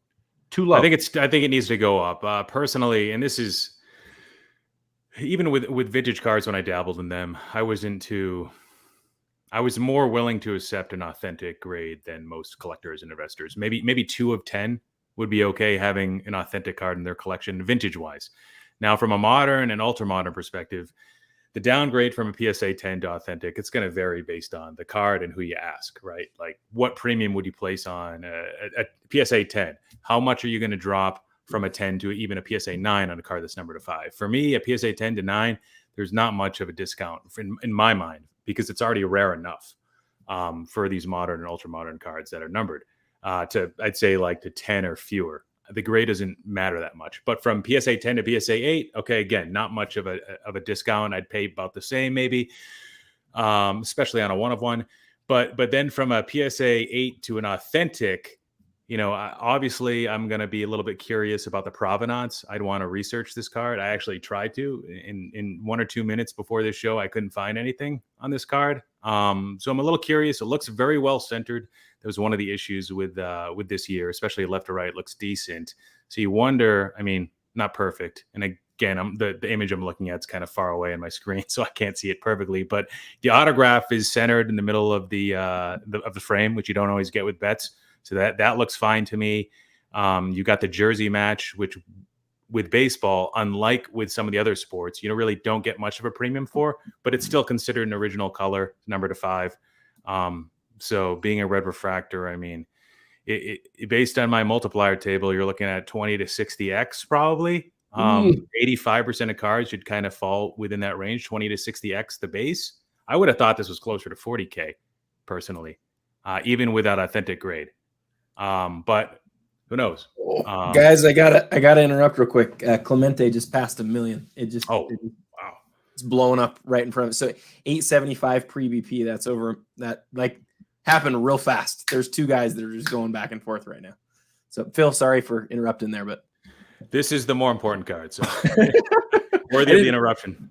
Well, this is a once in a lifetime opportunity kind of card here because it's probably the nicest Clemente rookie on the planet.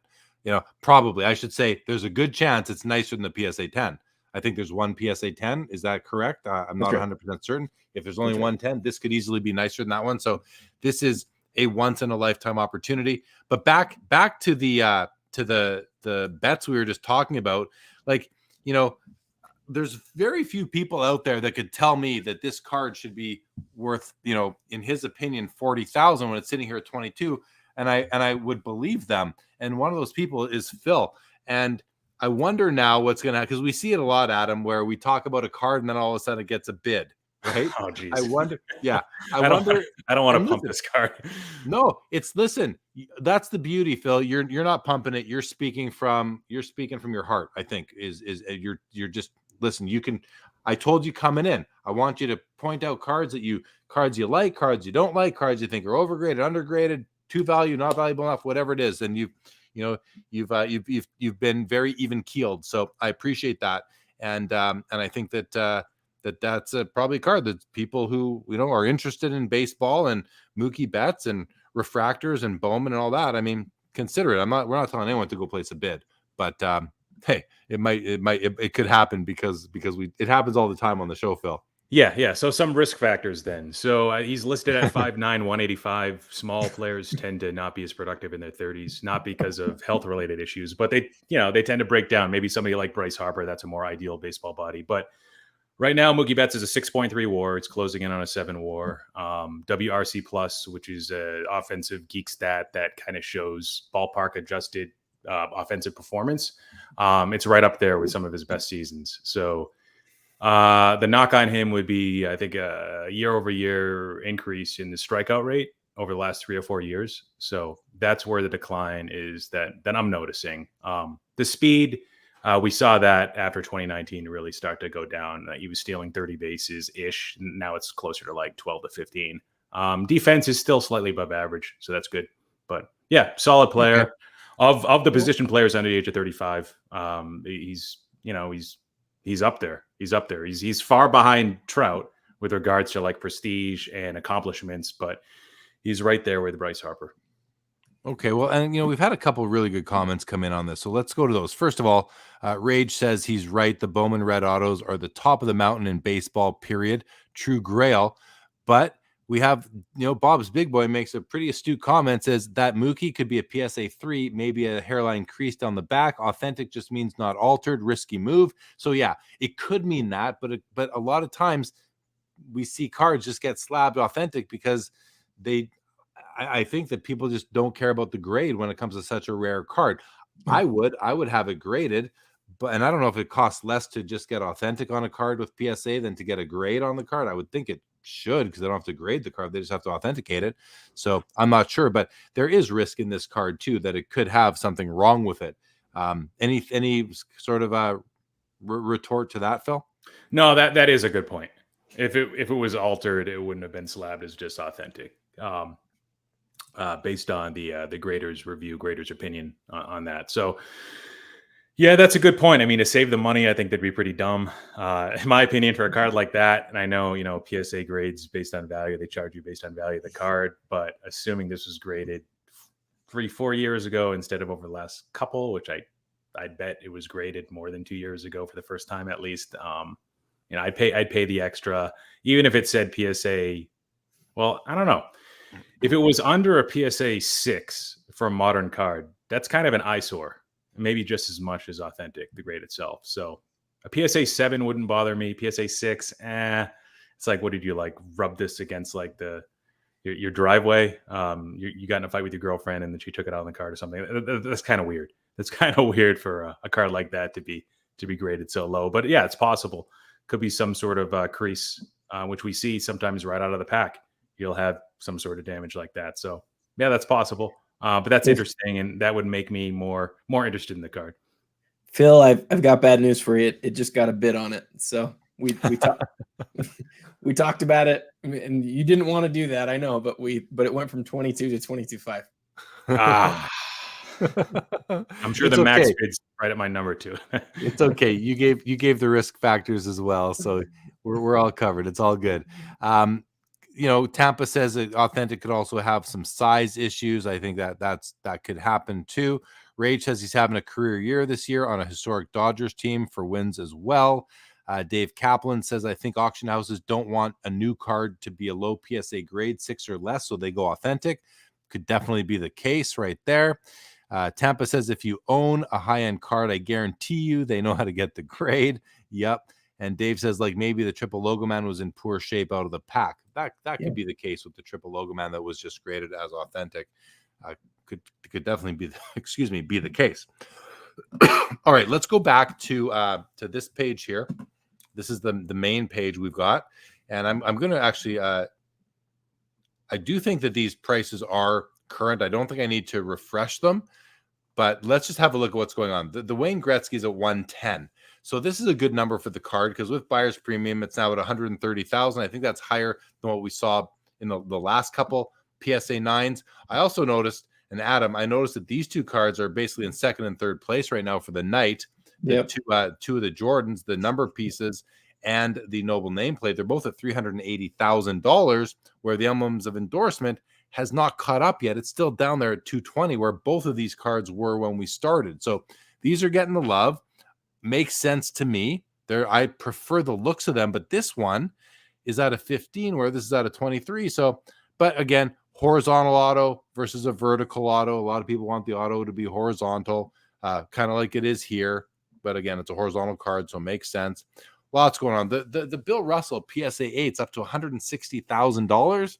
I mean, I think it was 100 when we started. So nice to see that getting some love. Jordan PSA 10 hasn't moved. Doesn't seem to have moved at all. And on the night.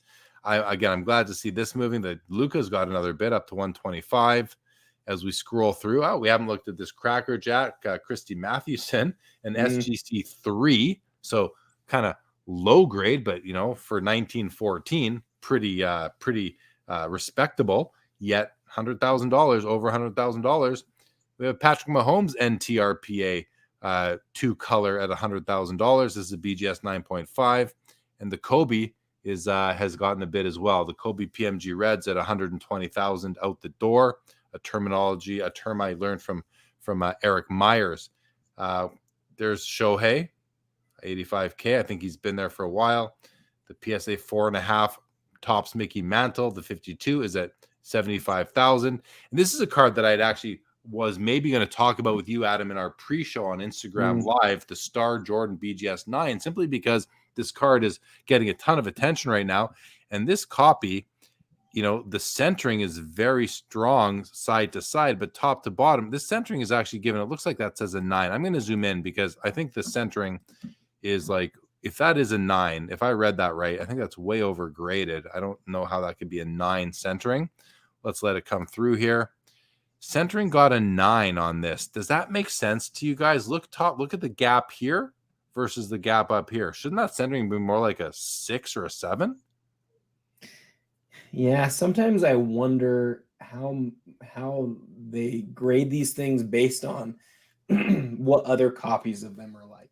This is a card we've talked about a lot. As far as side to side goes, this is as good of a copy as you will find in the world. That's wonderful side to side. But you're right, up and down is not good.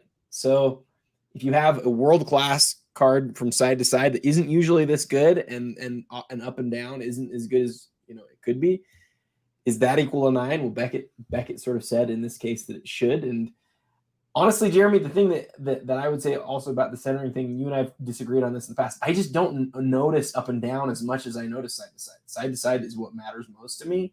So in some ways, I do kind of get it. Honestly, I know I'm disagreeing with you a little bit, but I kind of get how this one ended up with a 9 with centering. No, listen, I mean, I hear what you're saying. I agree with you. Side to side is more important than top to bottom. It's more noticeable for us as people that are setting our eyes on the cards.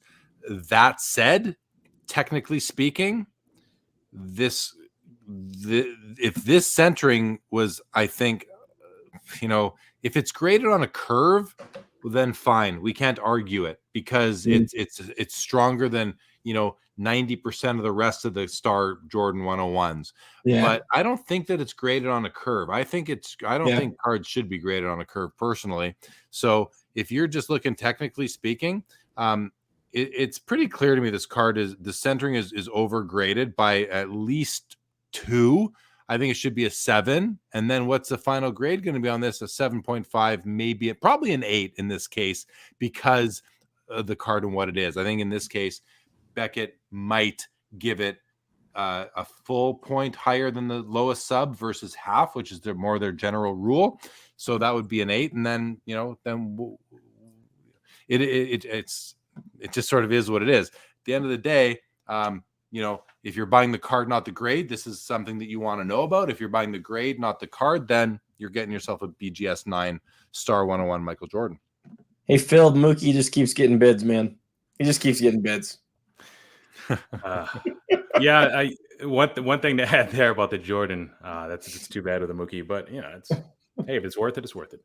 We don't know for sure if the bidders are listening in. No, we don't. But sometimes I notice, and I was just looking at the backs of the BGS-A, the BGS-9, and you guys are aware that sometimes Beckett will overvalue the centering on the back, and they almost weigh it like 50-50, like it's just as important as the front centering. Obviously, it's still overgraded. It's still overgraded. And the back centering of those two cards look similar to me. And PSA sort of does the opposite, where they overvalue the front centering, and they pay little to no attention to the back, and they have obviously the different standards on the back. So maybe if they could do something in between, maybe that would be the right way to approach it. David Kaplan really needs us to go look at his mantle, Jeremy. If we don't do it, we're going to have a problem. We better go do this thing. Can you talk about my mantle, please? All right, let's do that. Okay, so I'm going to... Hey, I disagree with you guys. I think the eye appeal on his PSA 1 is way better than the BVG 1.5. Not even close. When you guys blind, are we looking at the same cards? That 1.5, we need to take a good look at that one, because we looked at it in the pre-show. We haven't looked at it yet now for the real show, have we? The 1.5, this one here, this one's beautiful. It's got a pinhole through it, so that's pretty much a limiting a barrier to a higher grade. But here you go, Phil. Here's the PSA 1 Mickey Mantle. Why don't you do that, and then I'm going to search for the Brady cards. Rodman was asking for us to comment on some of the Brady cards. So Phil, take it away. Don't see any flaws. Corners look perfect to me, sharp. Borders look nice and white. I don't see any creases at all. Well, maybe one. All right, there's one crease. But other than that... Can we count the creases? How many creases are there? And this is Jeremy's favorite type, right? There's the type 1, type 2. The full, it is. The full border around the Yankees. Yep. Yeah, so it's got that. There. Even though it doesn't make it more rare than the other one, right? I don't know what else to say. I mean, this is perfect, and it's in a PSA slab, which is always good for resale. So New holder, new label. What I'll say is that there are people that want this card that don't have $50K to spend on it, and like basically most people, right? So to get a PSA 1 as weak of a one as this is, you're still filling that hole in your binder. And at the end of the day, there are a lot of people that are collecting that set still. So they need this card and they can't afford any more. And this is probably even 18,000 plus 36, 21.6 is still more than I'm sure a lot of these people that would like this card can afford, because it's a lot of money. So, but there are a couple of other copies in this auction, but you can't even compare them. You cannot compare this PSA 1 to this BVG 1.5. They're two completely different cards, and the price is reflecting that. 50K versus 18. 50K is actually 60K out the door right now. But my gosh, what a beautiful card. Look at it's only $5,000 behind the 3 right now. I think it's going to catch the 3. Call me crazy. I think the 1.5 sells for more than the 3 does. It might, but centering is pretty darn important too. And that's why you're making that comment, because the 1.5 centering is like perfect. My gosh, what a card. What a card. It's not fair to compare this to this, obviously. So, but there you go, Dave. Some attention for your PSA 1 mantle. It's just as iconic, to be honest. I'm sure there's a great story behind that card.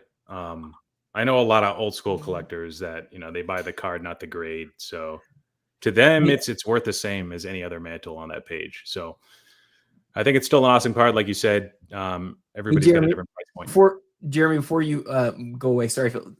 See, I was trying to get you to not go to the Brady. I want to see the 1.5 up close, because we haven't done that yet. I know that we saw the pinhole in the pre-show, but is there anything else wrong with that card, or is it just the pinhole? No, there is. I took a look at it. So here I'm gonna bring it back up in 1 second, guys. Here we go. So here it is. So I noticed when I looked at it, there's some creasing going on right in here. Some wrinkles actually right here I see. And I can't tell if they continue. They seem to fade away through his neck and his knuckles here. There's something going on right here. There's a crease or a wrinkle right here. So it's not perfect. What it has going for it is it's the centering and just the print. Like, look at this. It's majestic looking. Like there doesn't seem to be any of this action that I spotted. Like this stuff here, these wrinkles, these creases or whatever they are, you're not seeing them through his face, which I think is a key issue. I don't know what this is here. There's is this water damage? Is this some surface issue? What's going on? I just noticed this here. I'm not sure what this is, or if it's on all of them for that matter. So Jeremy, would you rather have this or the 3? I would rather have this copy, I believe, than the 3. Yeah, I'd rather have the 1.5 than the 3. Even just look at the color of the blue in the background. I know. It's a little bit more bold. Oh yeah.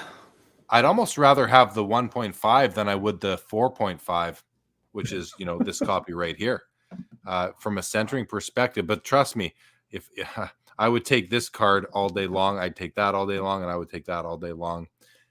This one, I just wait for a different copy. And that's your friend. Come on. He is my friend, but it's okay. It's no secret. I think, I think the fact that it's $18,000 is kind of right where he and anyone would expect it to be. So I think it's fine. I think it's fine. Okay. Adam, are you cool if I go to the Brady search now? Yes. Thank you, Jim. All right. While that's loading, though, we're going to just look at some comments. I haven't noticed them for a little while here. So, some surface issues. Junkyard was correct. Ben Diamond, I'm not going to read that aloud, but funny comment. The PSA 1 went through the whole Bronx bike spokes and bounced off every apartment wall in Brooklyn. Oh, that's on every mantle, says TB12 on that. What I was looking at there. So thank you for that. That's not an issue. So it's the creases and the wrinkles. All right, Tom Brady. This was asked by Rodman Martinez for us to look at. There are, holy crap, 3 pages of Tom Brady's. So I'm just going to quickly sort them. They are sorted by highest value. So Rodman, I'm going to share them. If you better still be there, Rodman. Here we have the Tom Brady collection in the auction. 54 of them. That's a big number. I used to look at how many at the frequency of any player, and we never had a 54. I don't think even with Michael Jordan, but this is a big auction. So I mean, I'm going to run through and just make some comments here. I can't speak to this card. I don't know much about it. Adam, do you know much about it? Yeah, it's a record price. That's the most that anybody's ever spent on that card. And as far as rare Brady cards go, if I remember right, it's 35. So there are 35 copies of this in existence. This, along with the credentials and the SPX Spectrum and a couple of the other ones, are issues of Brady that we rarely see hit auction because they're both rookies and really rare. And so that's really one of the stories, I think, of this auction that I wanted to talk about in the pre-show we didn't get to, was that the rare Brady rookie market, sort of a lot of it will be changed tonight as these cards sell. Well, it's a beautiful card nonetheless. I do love this one the most out of all of the Brady's rookie cards. The Essential Credentials Future, only 7, population 7 in PSA 9, none graded higher, total print run of 25. That's what I really like about it, is just how scarce this card is. This is cool. On card, Beckett authenticated autograph on his SB Authentic rookie. And this is out of 1250. This to me has been the one Brady rookie that has been, like, for me, the most iconic through my collecting career, since really he became a player of note. Here we have his SBX rookie, the Spectrum version, also out of 25. I say also because this is out of 25.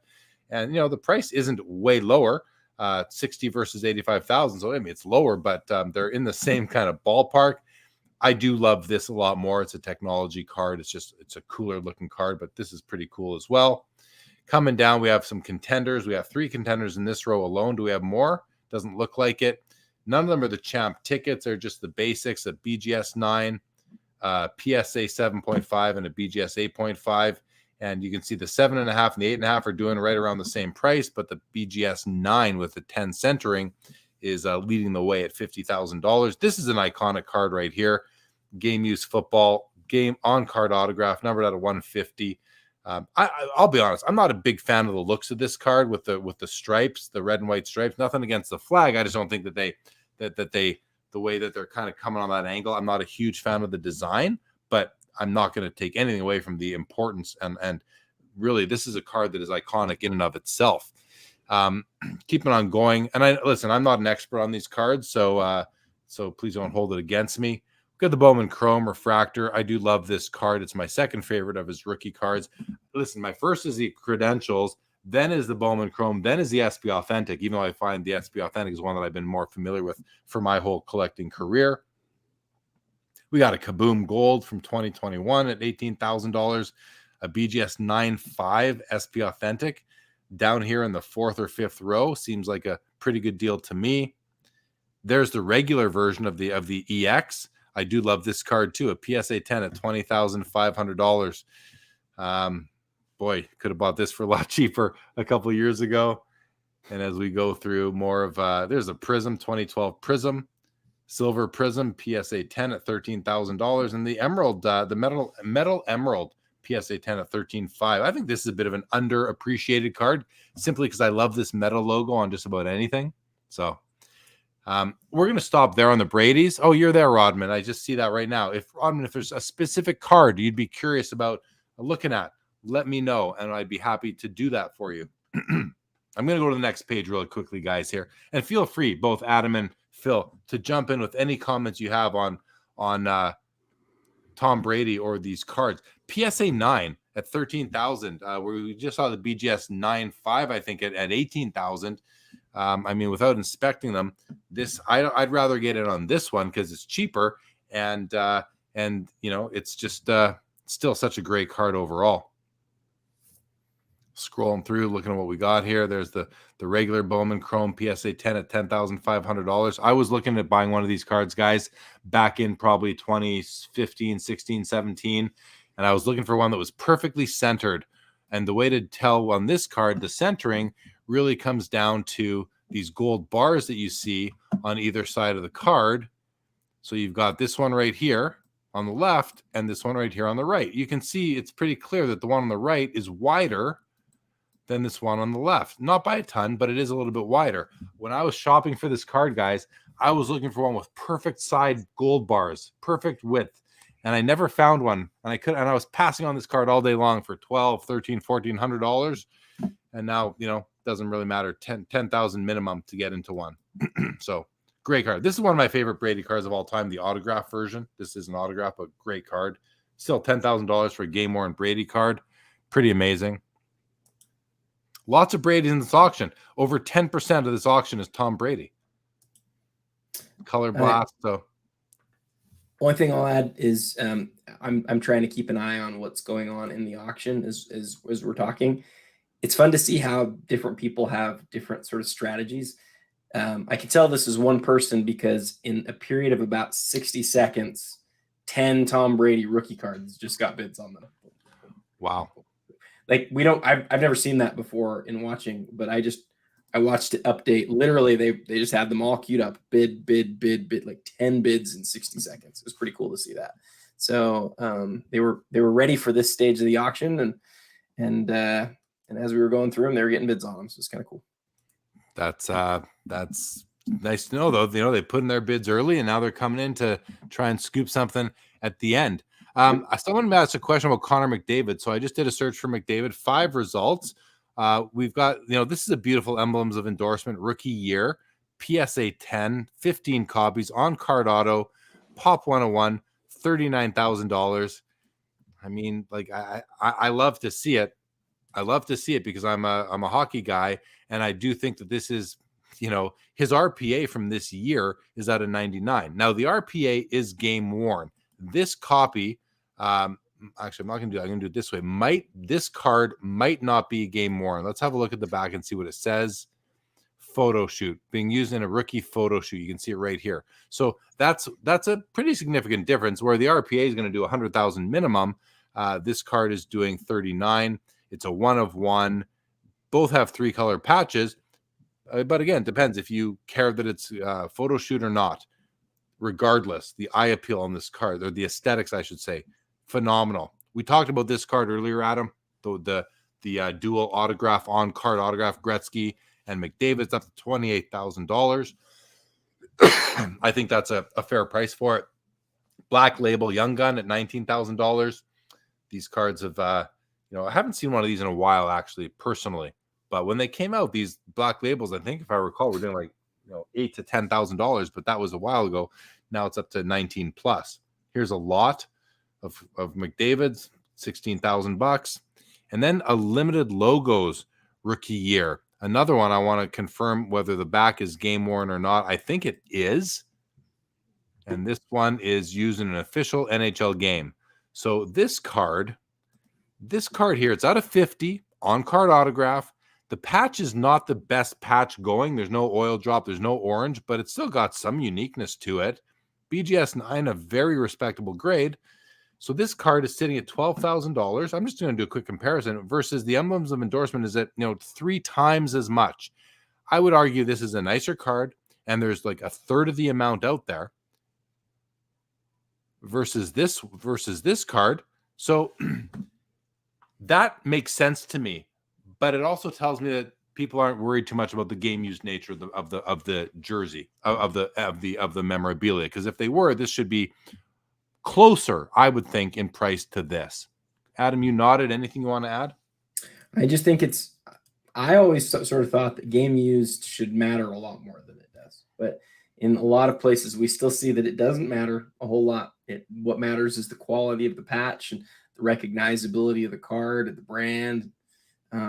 I also noticed that right after you brought up the duel that we saw another bid on that. I'm not the hockey guy here, clearly, but that to me, that dual autograph's one of the nicest looking cards in the auction. And so it's good to see it.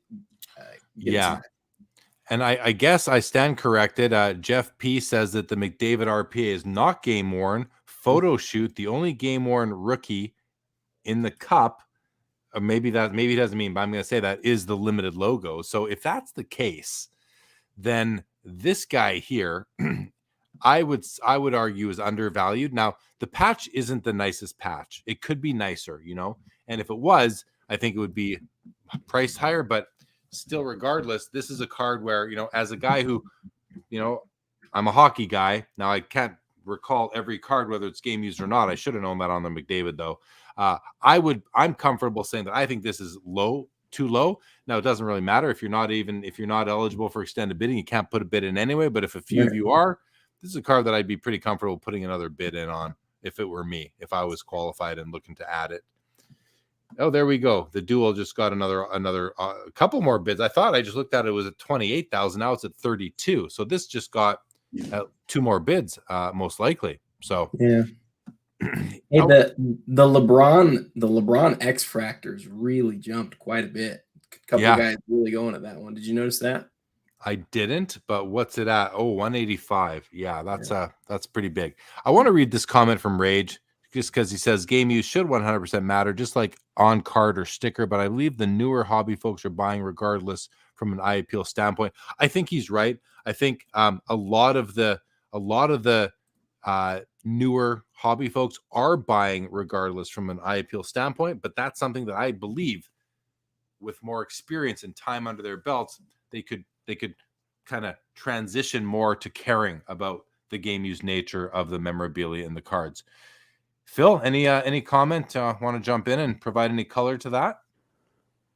No. I think there's probably some truth to that for sure. But at the end of the day, I think Adam's right in that the look of the card does matter. If it's the most beautiful looking card in the auction, people are going to notice that. And I think it is a beautiful card. And I think, the dual patch and the multiple colors, I think there's something to that. I wish I was more of a hockey expert. I'm not. But the X Fractor BGS 10 LeBron, $180K. Isn't the BGS 9.5? Isn't that only like a $40,000 card? That seems high. The BGS 10. Yeah, I think you're right that I don't know if it's 40 or 50, something around that's certainly a very large multiplier for this 10, which you just sort of don't know how that's gonna go. Sometimes might be worth looking at the pop on that to see if, oh wow, it's at 200 now. The X Fractor got another bid. You're telling us, right? Yeah, there it is, 200,000. Well, it's really 240 for the buyer out the door, right? With the buyer's premium. So, the BGS 10 does have, some panache to it. That's something that people want. It's tougher to get a PSA 10, a BGS 10 historically than a PSA 10. So I think people still allocate value to that. And look, there's another bid. It just went up to 210 now. Jeremy, we looked at that one earlier and you pointed out that just the flat scan of that one's not the best. That's a great card to highlight the 360 on. You look at that on the 360 and it is a smoking card.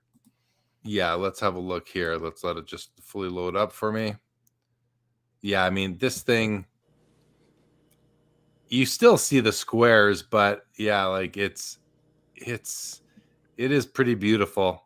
Like the way the light does refract off of it, it is beautiful. So you see, I like that view right there versus the straight on. It seems like the squares overtake the player, but when you look at it, really he's popping off that card, right? Like it almost looks 3D when you look at it in hand or in 360 versus like this, where he's almost camouflaged into the card. So you're good call out there, Adam. It was a good one to really take a look at that way. Can I point out one more card that's getting some action that I think is kind of interesting? Yeah. Which one would that be? The Tom Brady Crown Royale autograph. I frankly didn't know this card existed. It's an autographed rookie card of Brady in his Michigan uniform. And this is a Gem 10 that's up, PSA Gem 10 in an older, I think second or third generation holder. When I was going through and doing the filming of the different cards, this one stood out to me because I was thinking about all the different Brady rookie autographs. And I say all, that kind of implies there's a lot of them. There's not a lot of them though. And thinking about what the different ones sell for. I don't know that we've seen one of these in the Premier Auction before. Maybe that's because they sell maybe because there's not very many 10s, and if it's not a 10, it's maybe not worthy of the Premier Auction. Maybe we go, to a lower price. But I don't know if you're a Brady guy and you want a rookie autograph. It seems like there's the press pass. There's obviously there's the more expensive ones, but it seems kind of cool that we don't see this one that often, and it's sitting here, under 20 grand. Yeah, no, I like calling it out. I'm looking at it, I'm like, where does it say Tom or Brady here? That might be a Y, but that's what I was kind of zooming in saying, Tom, I think you forgot how to spell your name that day, because that doesn't look like much of Tom Brady. But in any event, your auto's your auto, so we're not going to criticize that any more than I just did. Player's choice. My buddy Jason, right here, did ask what other big hockey cards are up for auction. So if you're still there, we'll just take a quick scroll. The Gretzky PSA 9 Peachy still at $110,000. We've talked about the Orb PSA 8s at 44. This is a cool card here, guys. If you don't know hockey, so this is the Sidney Crosby Cup. It's a parallel to the RPA. It's the platinum version out of 25. So, and it's in a very high grade. These are not easy to find in high grade. They're usually like an 8.5 at best. So a 9.5 is very nice. And I think there's only 25 copies. You just do not see this card. And 13,000 for it. I mean, gosh, if I was flush with cash, I would have loved to have added one of these. The Nathan McKinnon, I mean, he's now a Stanley Cup champion. He's poised to win another one this year. Like, he's plays for such a powerhouse. He just yesterday signed a deal making him the highest paid player in the NHL, $12.6 million a year, something like that. So he is the highest paid player in the NHL for now. $16K for, and that's a nice 3-color patch. Might even be 4. There might be some silver up there in the top corner. Let's just take a quick. Let's actually just do this very quickly and see if that is a 4-color patch, because yeah, clearly that is a 4-color patch. You've got silver, maroon, white, and blue. So yeah, that's a stunning card right there. 16,000 is a good price for that. I don't mean good as in like cheap. I mean good as in respectable. I'm happy to see it. This is a great card here too. Sidney Crosby's ultimate rookie card out of 299 with a Gem 10 card grade and auto. We're now getting into these. Haven't moved much. The PMGs. This was at 10,000 to start the night, and that was at 5,000 to start the night. There's the game used limited logos, and that's it for hockey cards in the auction. It looks like there's 4, 8, 12, 12 total hockey cards in the auction. Adam, something to jump in with? Yeah, the Crosby in hand is really incredible. Just a beautiful card. Which one? This one here? The ultimate collection. Oh, this is an amazing card. I've owned a couple copies of this over the years. I don't own any right now. It's besides his Cup rookie, this is probably my favorite Crosby rookie that has like an auto on it. It's a beautiful card for sure. And Ultimate is has a ton of brand equity in the whole hobby, not just hockey. So the auto on that one kind of combined with the holofoil. And then the thing that I've noticed as I've gotten to hold a lot of these sort of in hand, I love when Upper Deck does the serial number in the holofoil. Mm-hmm. And that one's just got all of that going for it. Plus it's a 1010. Yeah, super cool. Definitely. All what do you think of the Russell XRC that's getting some action right now? The Russell XRC. The Bill Russell XRC that is up on the I guess you're not. Oh, it's hidden by the. That wasn't. Never mind. You might be a little bit behind where I was, or I might be behind where you are. But the smaller card, it's from a book. It's the All American Sports Club. With the white back. What are your thoughts on that card? Oh, I'm in hockey only. That's why that's not working for me. Let me get rid of hockey, and that should bring it up once I correct the spelling again. Oh, that's going to bring it up. This one right here. Yeah. I mean, look. I mean, listen. That is a very cool piece. It's historic. It's 1955, so it's 2 years before his rookie card. It's hand cut, so I just noticed that. So it's from, I'm not sure what it came out of, some sort of magazine maybe, or a panel or something. I love it. I love it that in its simplicity, and it's just a picture of his face, but it's not enough card for me. You know, Yeah. it's too small for a card for what I would like. I prefer more card if I'm putting out that kind of money. Although it's, you know, for a 9, I can't speak to it. Well, I can. Its population is pop 1 of 5, 2 graded higher. Seems like there's probably several available at the 6, 7, 8 level, maybe even lower. So I don't know. It's not a card that I would pursue at all. But if I'm a hardcore basketball collector or hardcore Russell collector, I definitely want this card. What about you though, Adam? It's a better question for you. Yeah, the reason that I asked is I kind of thought that what you said about there not being enough card, I thought you might feel that way. We've talked about what's the vintage hockey card, the Gordie Howe, in those same terms before, where it's just a little bit smaller than you'd like. This one's even smaller. But the thing that I would give as sort of a sales job for this card, and this is, you know, from like a basketball perspective, Bill Russell has 5. I believe it's 5 original cards, and 3 of them everybody knows. It's the 57 Topps, the 61 Fleer, and the 61 Fleer in action. Those are really well-known cards, you know, sort of mainstream. And then you have the 68 Topps Test, and you have this 1955 card, and that's it. Like, that's all he has from his whole career. There's nothing else. It's those 5 cards. And so since this one is in such a low population, like, even though I personally don't love hand cut cards. I don't love small cards, but I do love Bill Russell, and I do love that he only has 5 cards. And so to me, like, that kind of sells it for me. It kind of makes me go, you know what? I would still like it, even though it's not some of the things that I do want it to be. The fact that he only has 5, I think really stands out. Yeah, no, I hear all that. We were asked to talk about Julio Rodriguez. Dave Kaplan asked that earlier. For you, Phil, pricing, thoughts on we have the 2 cards. We have his red shimmer out of 5, BGS 95. We have his gold refractor, also BGS 95 out of 50. I mean, I'm just looking, this card here is 10 times as rare as this card here, yet it's only you know, less than 50% higher in value right now.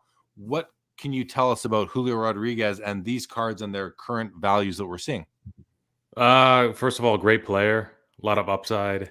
Still needs to, I think, get that strikeout rate down. Still chases a little bit, but he's having a remarkable rookie season. It might have just ended today with a back injury, but hopefully he's able to rebound and play the last few games, and maybe Seattle's in the playoff race. So I think he's going to have a lot of buzz in the offseason too.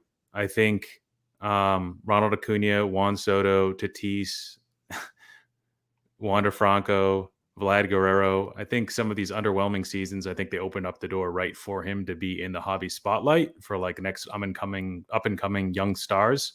And you know, people would rather bet on the potential than the actual numbers themselves. So here you go. Here's a young player that hasn't done a whole lot, but he's got a lot of upside and probably a bright future.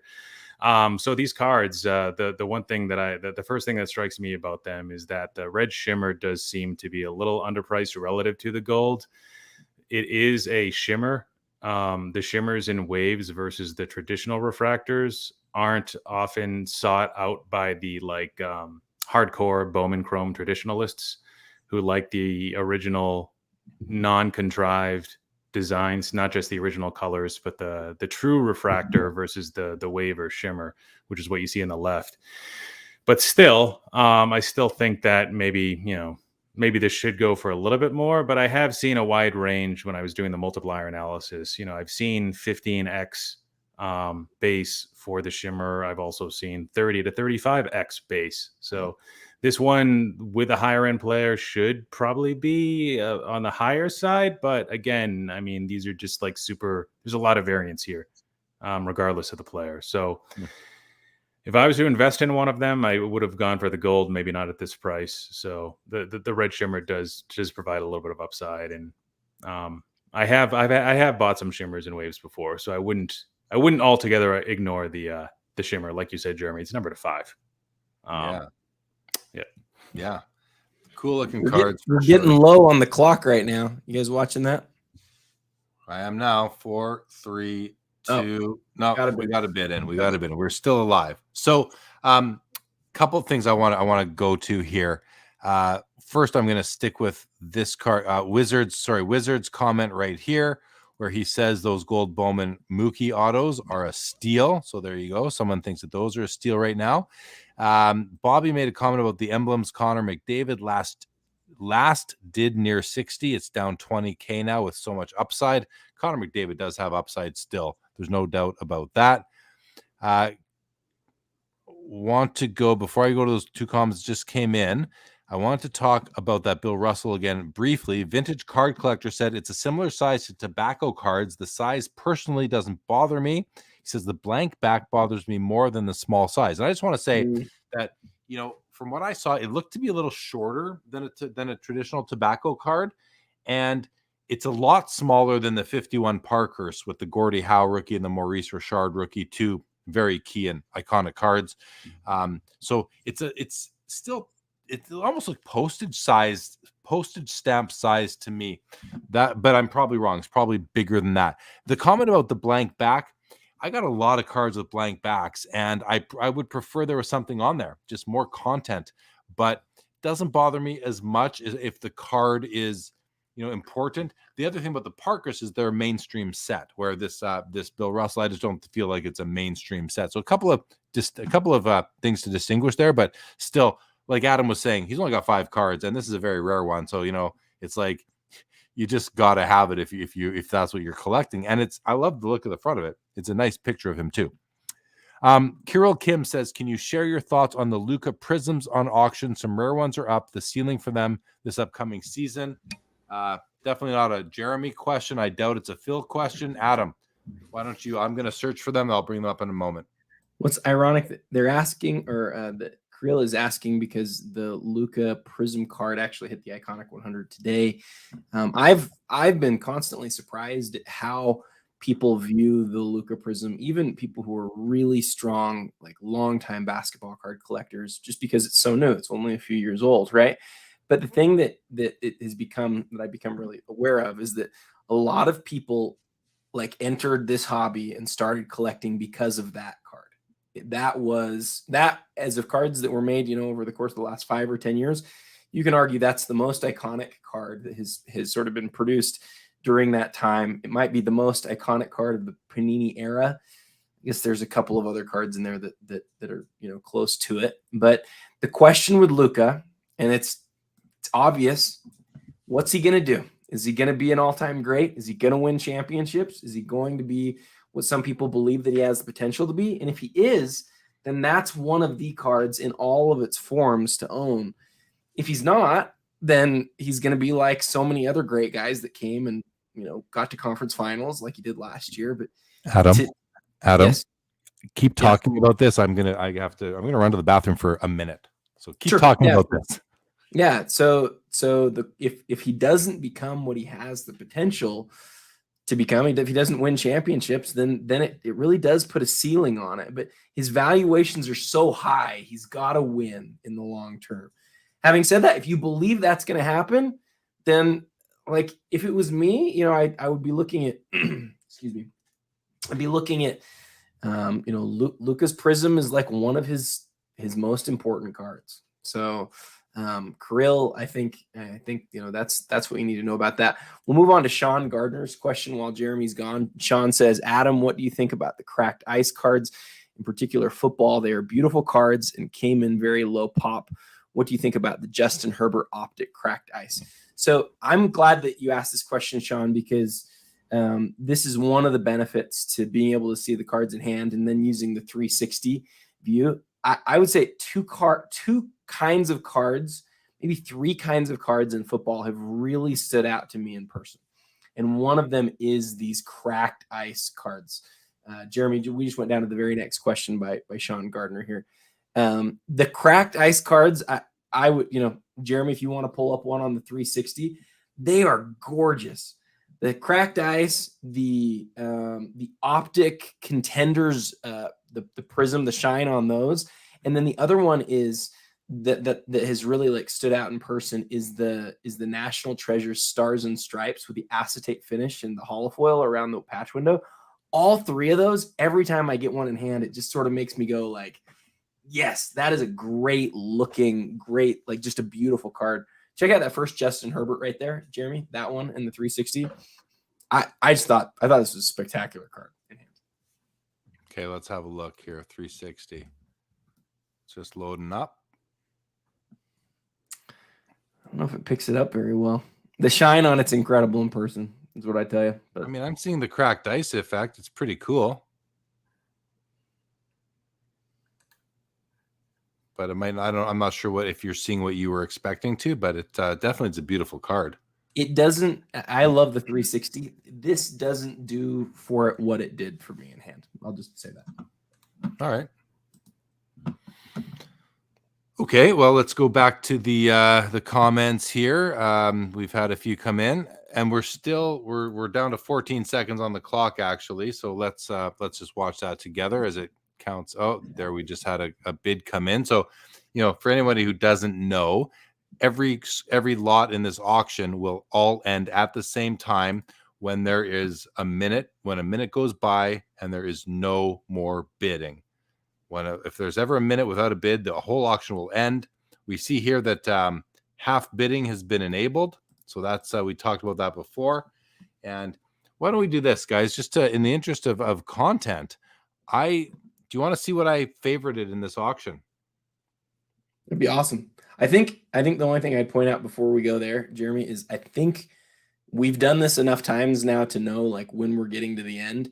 You can see the clock keeps getting, under 20 repeatedly, and then you'll see a final bid come in, We're about there is my guess. I'll be surprised if we last more than another 10 or 15. So for those people who are considering putting in bids and they're trying to sort of time it right and wait till the end, I wouldn't take too many chances at this point. I think we're almost there. Almost there. There's a comment right here from Wizard. Says Luka has a chance of being an all-time great. Worst case, a Dirk. Best case, an elevated Larry Bird. Time will tell, right? Time will tell. Chris Wong loves those Luka Prism. Whoever owns those has such good taste. Kevin Walsh says seems with Luka, it's a big question of who they can surround him with. Dallas doesn't have a lot of mobility. MJ Credentials is waking up. Says they'll have to lure a free agent, like a big free agent, like Damian Lillard. And what's this? Off topic a bit, but time to go with Kenny Pickett now, as he will be a generational quarterback for the Steelers. Mitch is so poor with loss again tonight. Kenny Pickett, best quarterback investment right now. Here we go. 3, 2, 1. Oh. Oh no, it's over. It's over. Well, that was funny though, because the Jordan came in right there at the last second. Oh, it's not over. No, I was gonna say that was weird because the Jordan came in before the end of the bidding. When it says updating, it's always over. So that's why I jumped the gun. I thought it was too there for a sec, but apparently not.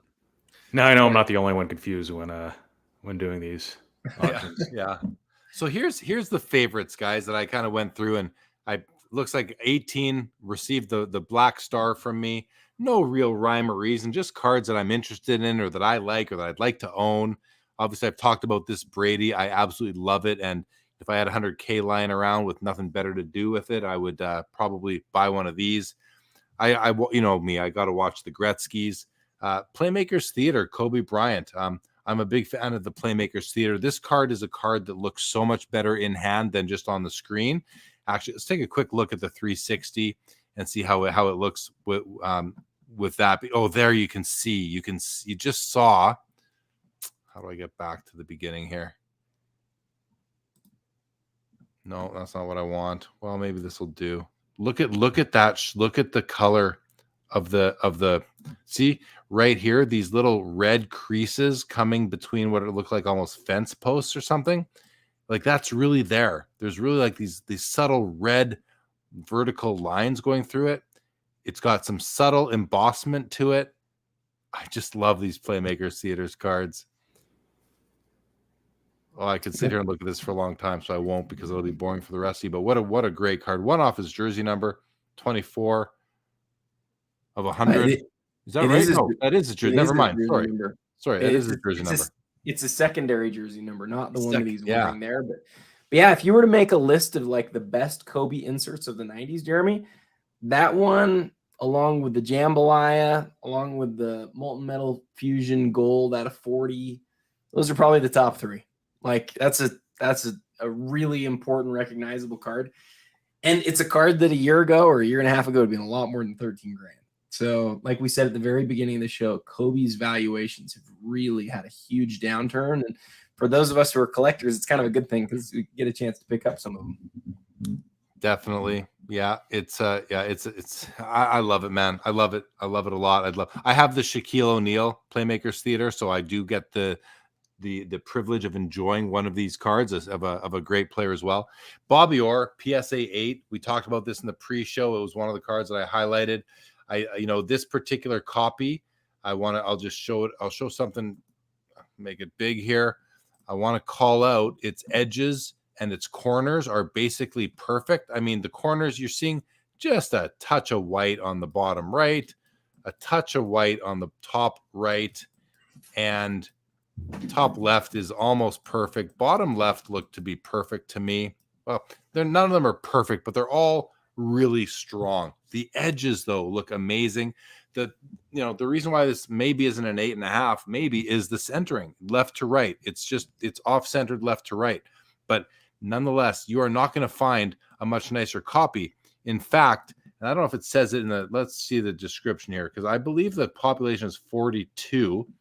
Yeah, it rarely surfaces in a PSA 8. I believe there's 42 PSA 8s. There's one 8.5 and one 9. So if you're looking for a Bobby Orr rookie card, which you should be, because this is a truly iconic hockey card, maybe the second most iconic hockey card behind the Wayne Gretzky, and some people would argue this is the most iconic hockey card.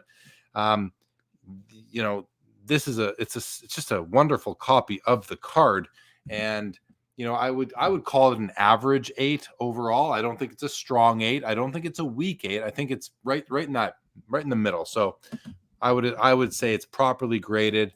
And I'll give you guys all a little hint. There are counterfeit copies of this card out there, and on the counterfeit copies, I forget where it is, but along this bottom white grid line, you're going to see a fisheye somewhere, whether it's over here or over here.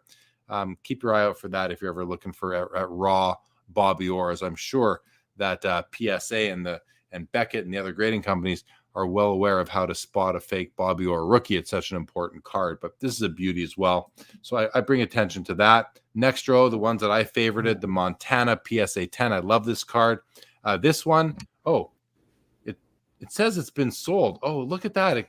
Something's funny because this just said from this item has been sold to view only, Adam. So it's the exact same thing that happened the first time. It's like what the software is doing is it's preparing to shut down. But the irony on this one is that just like last time, it was the Jordan Triumvirate, the Illuminator that got a bid. So in both cases, it was the Jordan Illuminator. The thing that's funny that I always think is funny in the situation is even though we're so clearly toward the very end, you'll see a bid come in like that, and then you'll see 2 or 3 other people who are like, okay, fine, I'm going to put in a bid on that other item.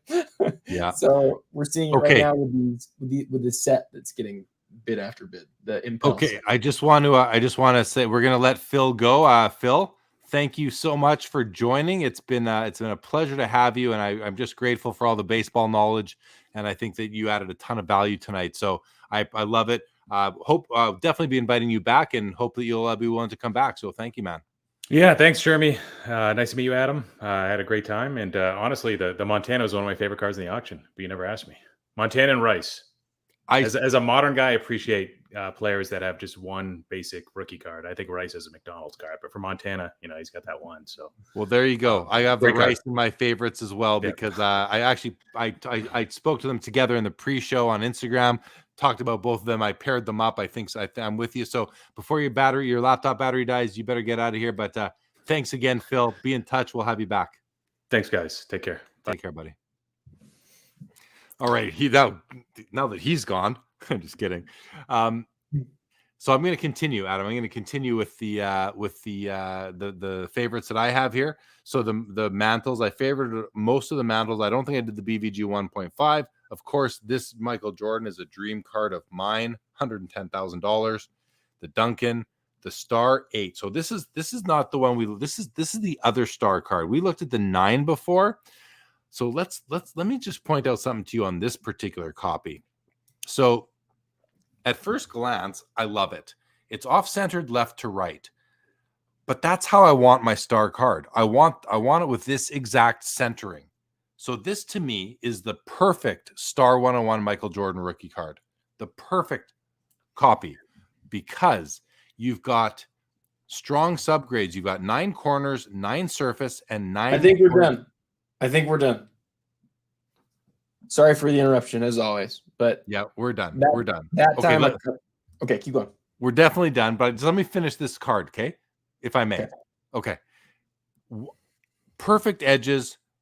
Corners and surface are 9. You've got centering as a 7.5. This is exactly how I want my Star Jordan. I want centering to be a 7.5 because I know that it's most likely not trimmed, and it's what the card, its character to the card is to be off-centered like this. So I love this copy. $31,000 versus the BGS 9 that sold for probably $100,000. I wouldn't trade it straight up. I would keep this card over the 9 all day long. So anyway, just some thoughts on that.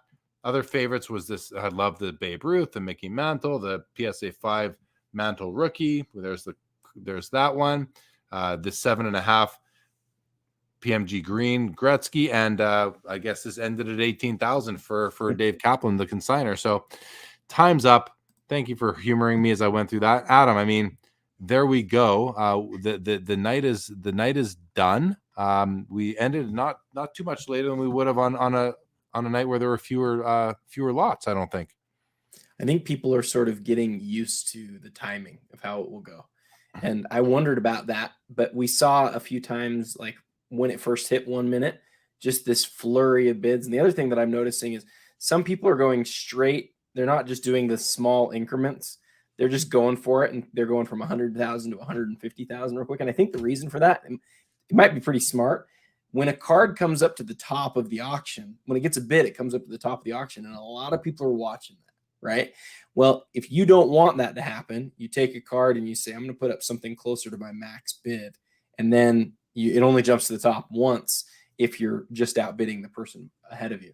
So I think that a little bit of that might be happening, but we said at the beginning we'll go for 3 or 4 hours, and it was 3 hours and 41 minutes. So it's about kind of where we thought it would end. 3:41 with the early show, with the pre-show on IG. We're at 3:11 on this broadcast, so which is usually where we come in. So but yeah, the other Star Jordan, the BGS 9 did $96,000. Wow. And I'm telling you, the BGS 8 is a to me, it's a better card. Like, hands down.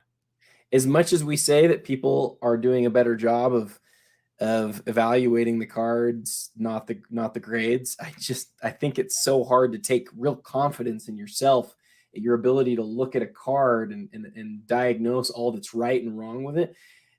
But I'm with you. Like, I think what people are doing is they're saying, I want the 9 BGS, the 9 PSA sold for $400 and whatever $1,000. I should do the same thing. I should get this 9 BGS here. This is great. But I agree with you. Like, that 8's just a smoking card, and that's what's great about the subgrades. Maybe they think it'll cross over or something like that. But yeah, I mean, if you were to put those two cards together, the 8 was a better card, and I think it's a better grade card, even technically, based on the subs. Kevin Walsh says, I won. What did you win, Kevin Walsh? Please let us know. We'd love to hear it. Bobby says here, where's Howley Hustle? Still miss him on the show, but Phil was great. Yeah, that's Eric Myers. And basically what happened, guys, was when Adam joined PWCC as an employee, and just talking to PWCC, we kind of thought, well, we only really need one PWCC employee on the show. And Adam was already, the incumbent co-host of the show with me before he was even thinking of working at PWCC. So that's why we're not having Eric on anymore. But I'd have no problem bringing him on for, come on for half an hour and just talk about a couple of his favorite cards. I think that might be a decent idea, actually, Adam. I'll mention it to him and make sure that that's okay with the people on your side. But I think that'd be a good idea. Eric's the best, and he brings an expertise that's really fantastic. And so I love doing the show with Eric. He teaches me something every time. Well, Kevin Walsh won the Luca Prism Lime Green PSA 9. Congratulations, Kevin. Always nice to see somebody watching win a card. Love that. Tampa Home Investors, you're probably gone by now, but if you're not, thanks for joining. It was great having you, and everybody else as well. Adam, it is an hour later where I am right now than usual. So I think I'm ready to wrap this up. I'm starting to feel my voice is starting to go anyway. Are you good to wrap? Yeah. Can I just give some parting thoughts real quick? Well, yeah, you do that while I scroll through. I'm going to bring up the first page of the auction sorted from most expensive. So we're going to look at the top 24 auctions. I'm not going to read them out. I'm just going to scroll through them so everybody can watch as we hear Adam's parting comments. I'll keep it super short. I just love doing the show. It's so much fun covering the Premier Auction. So much fun seeing some records broken.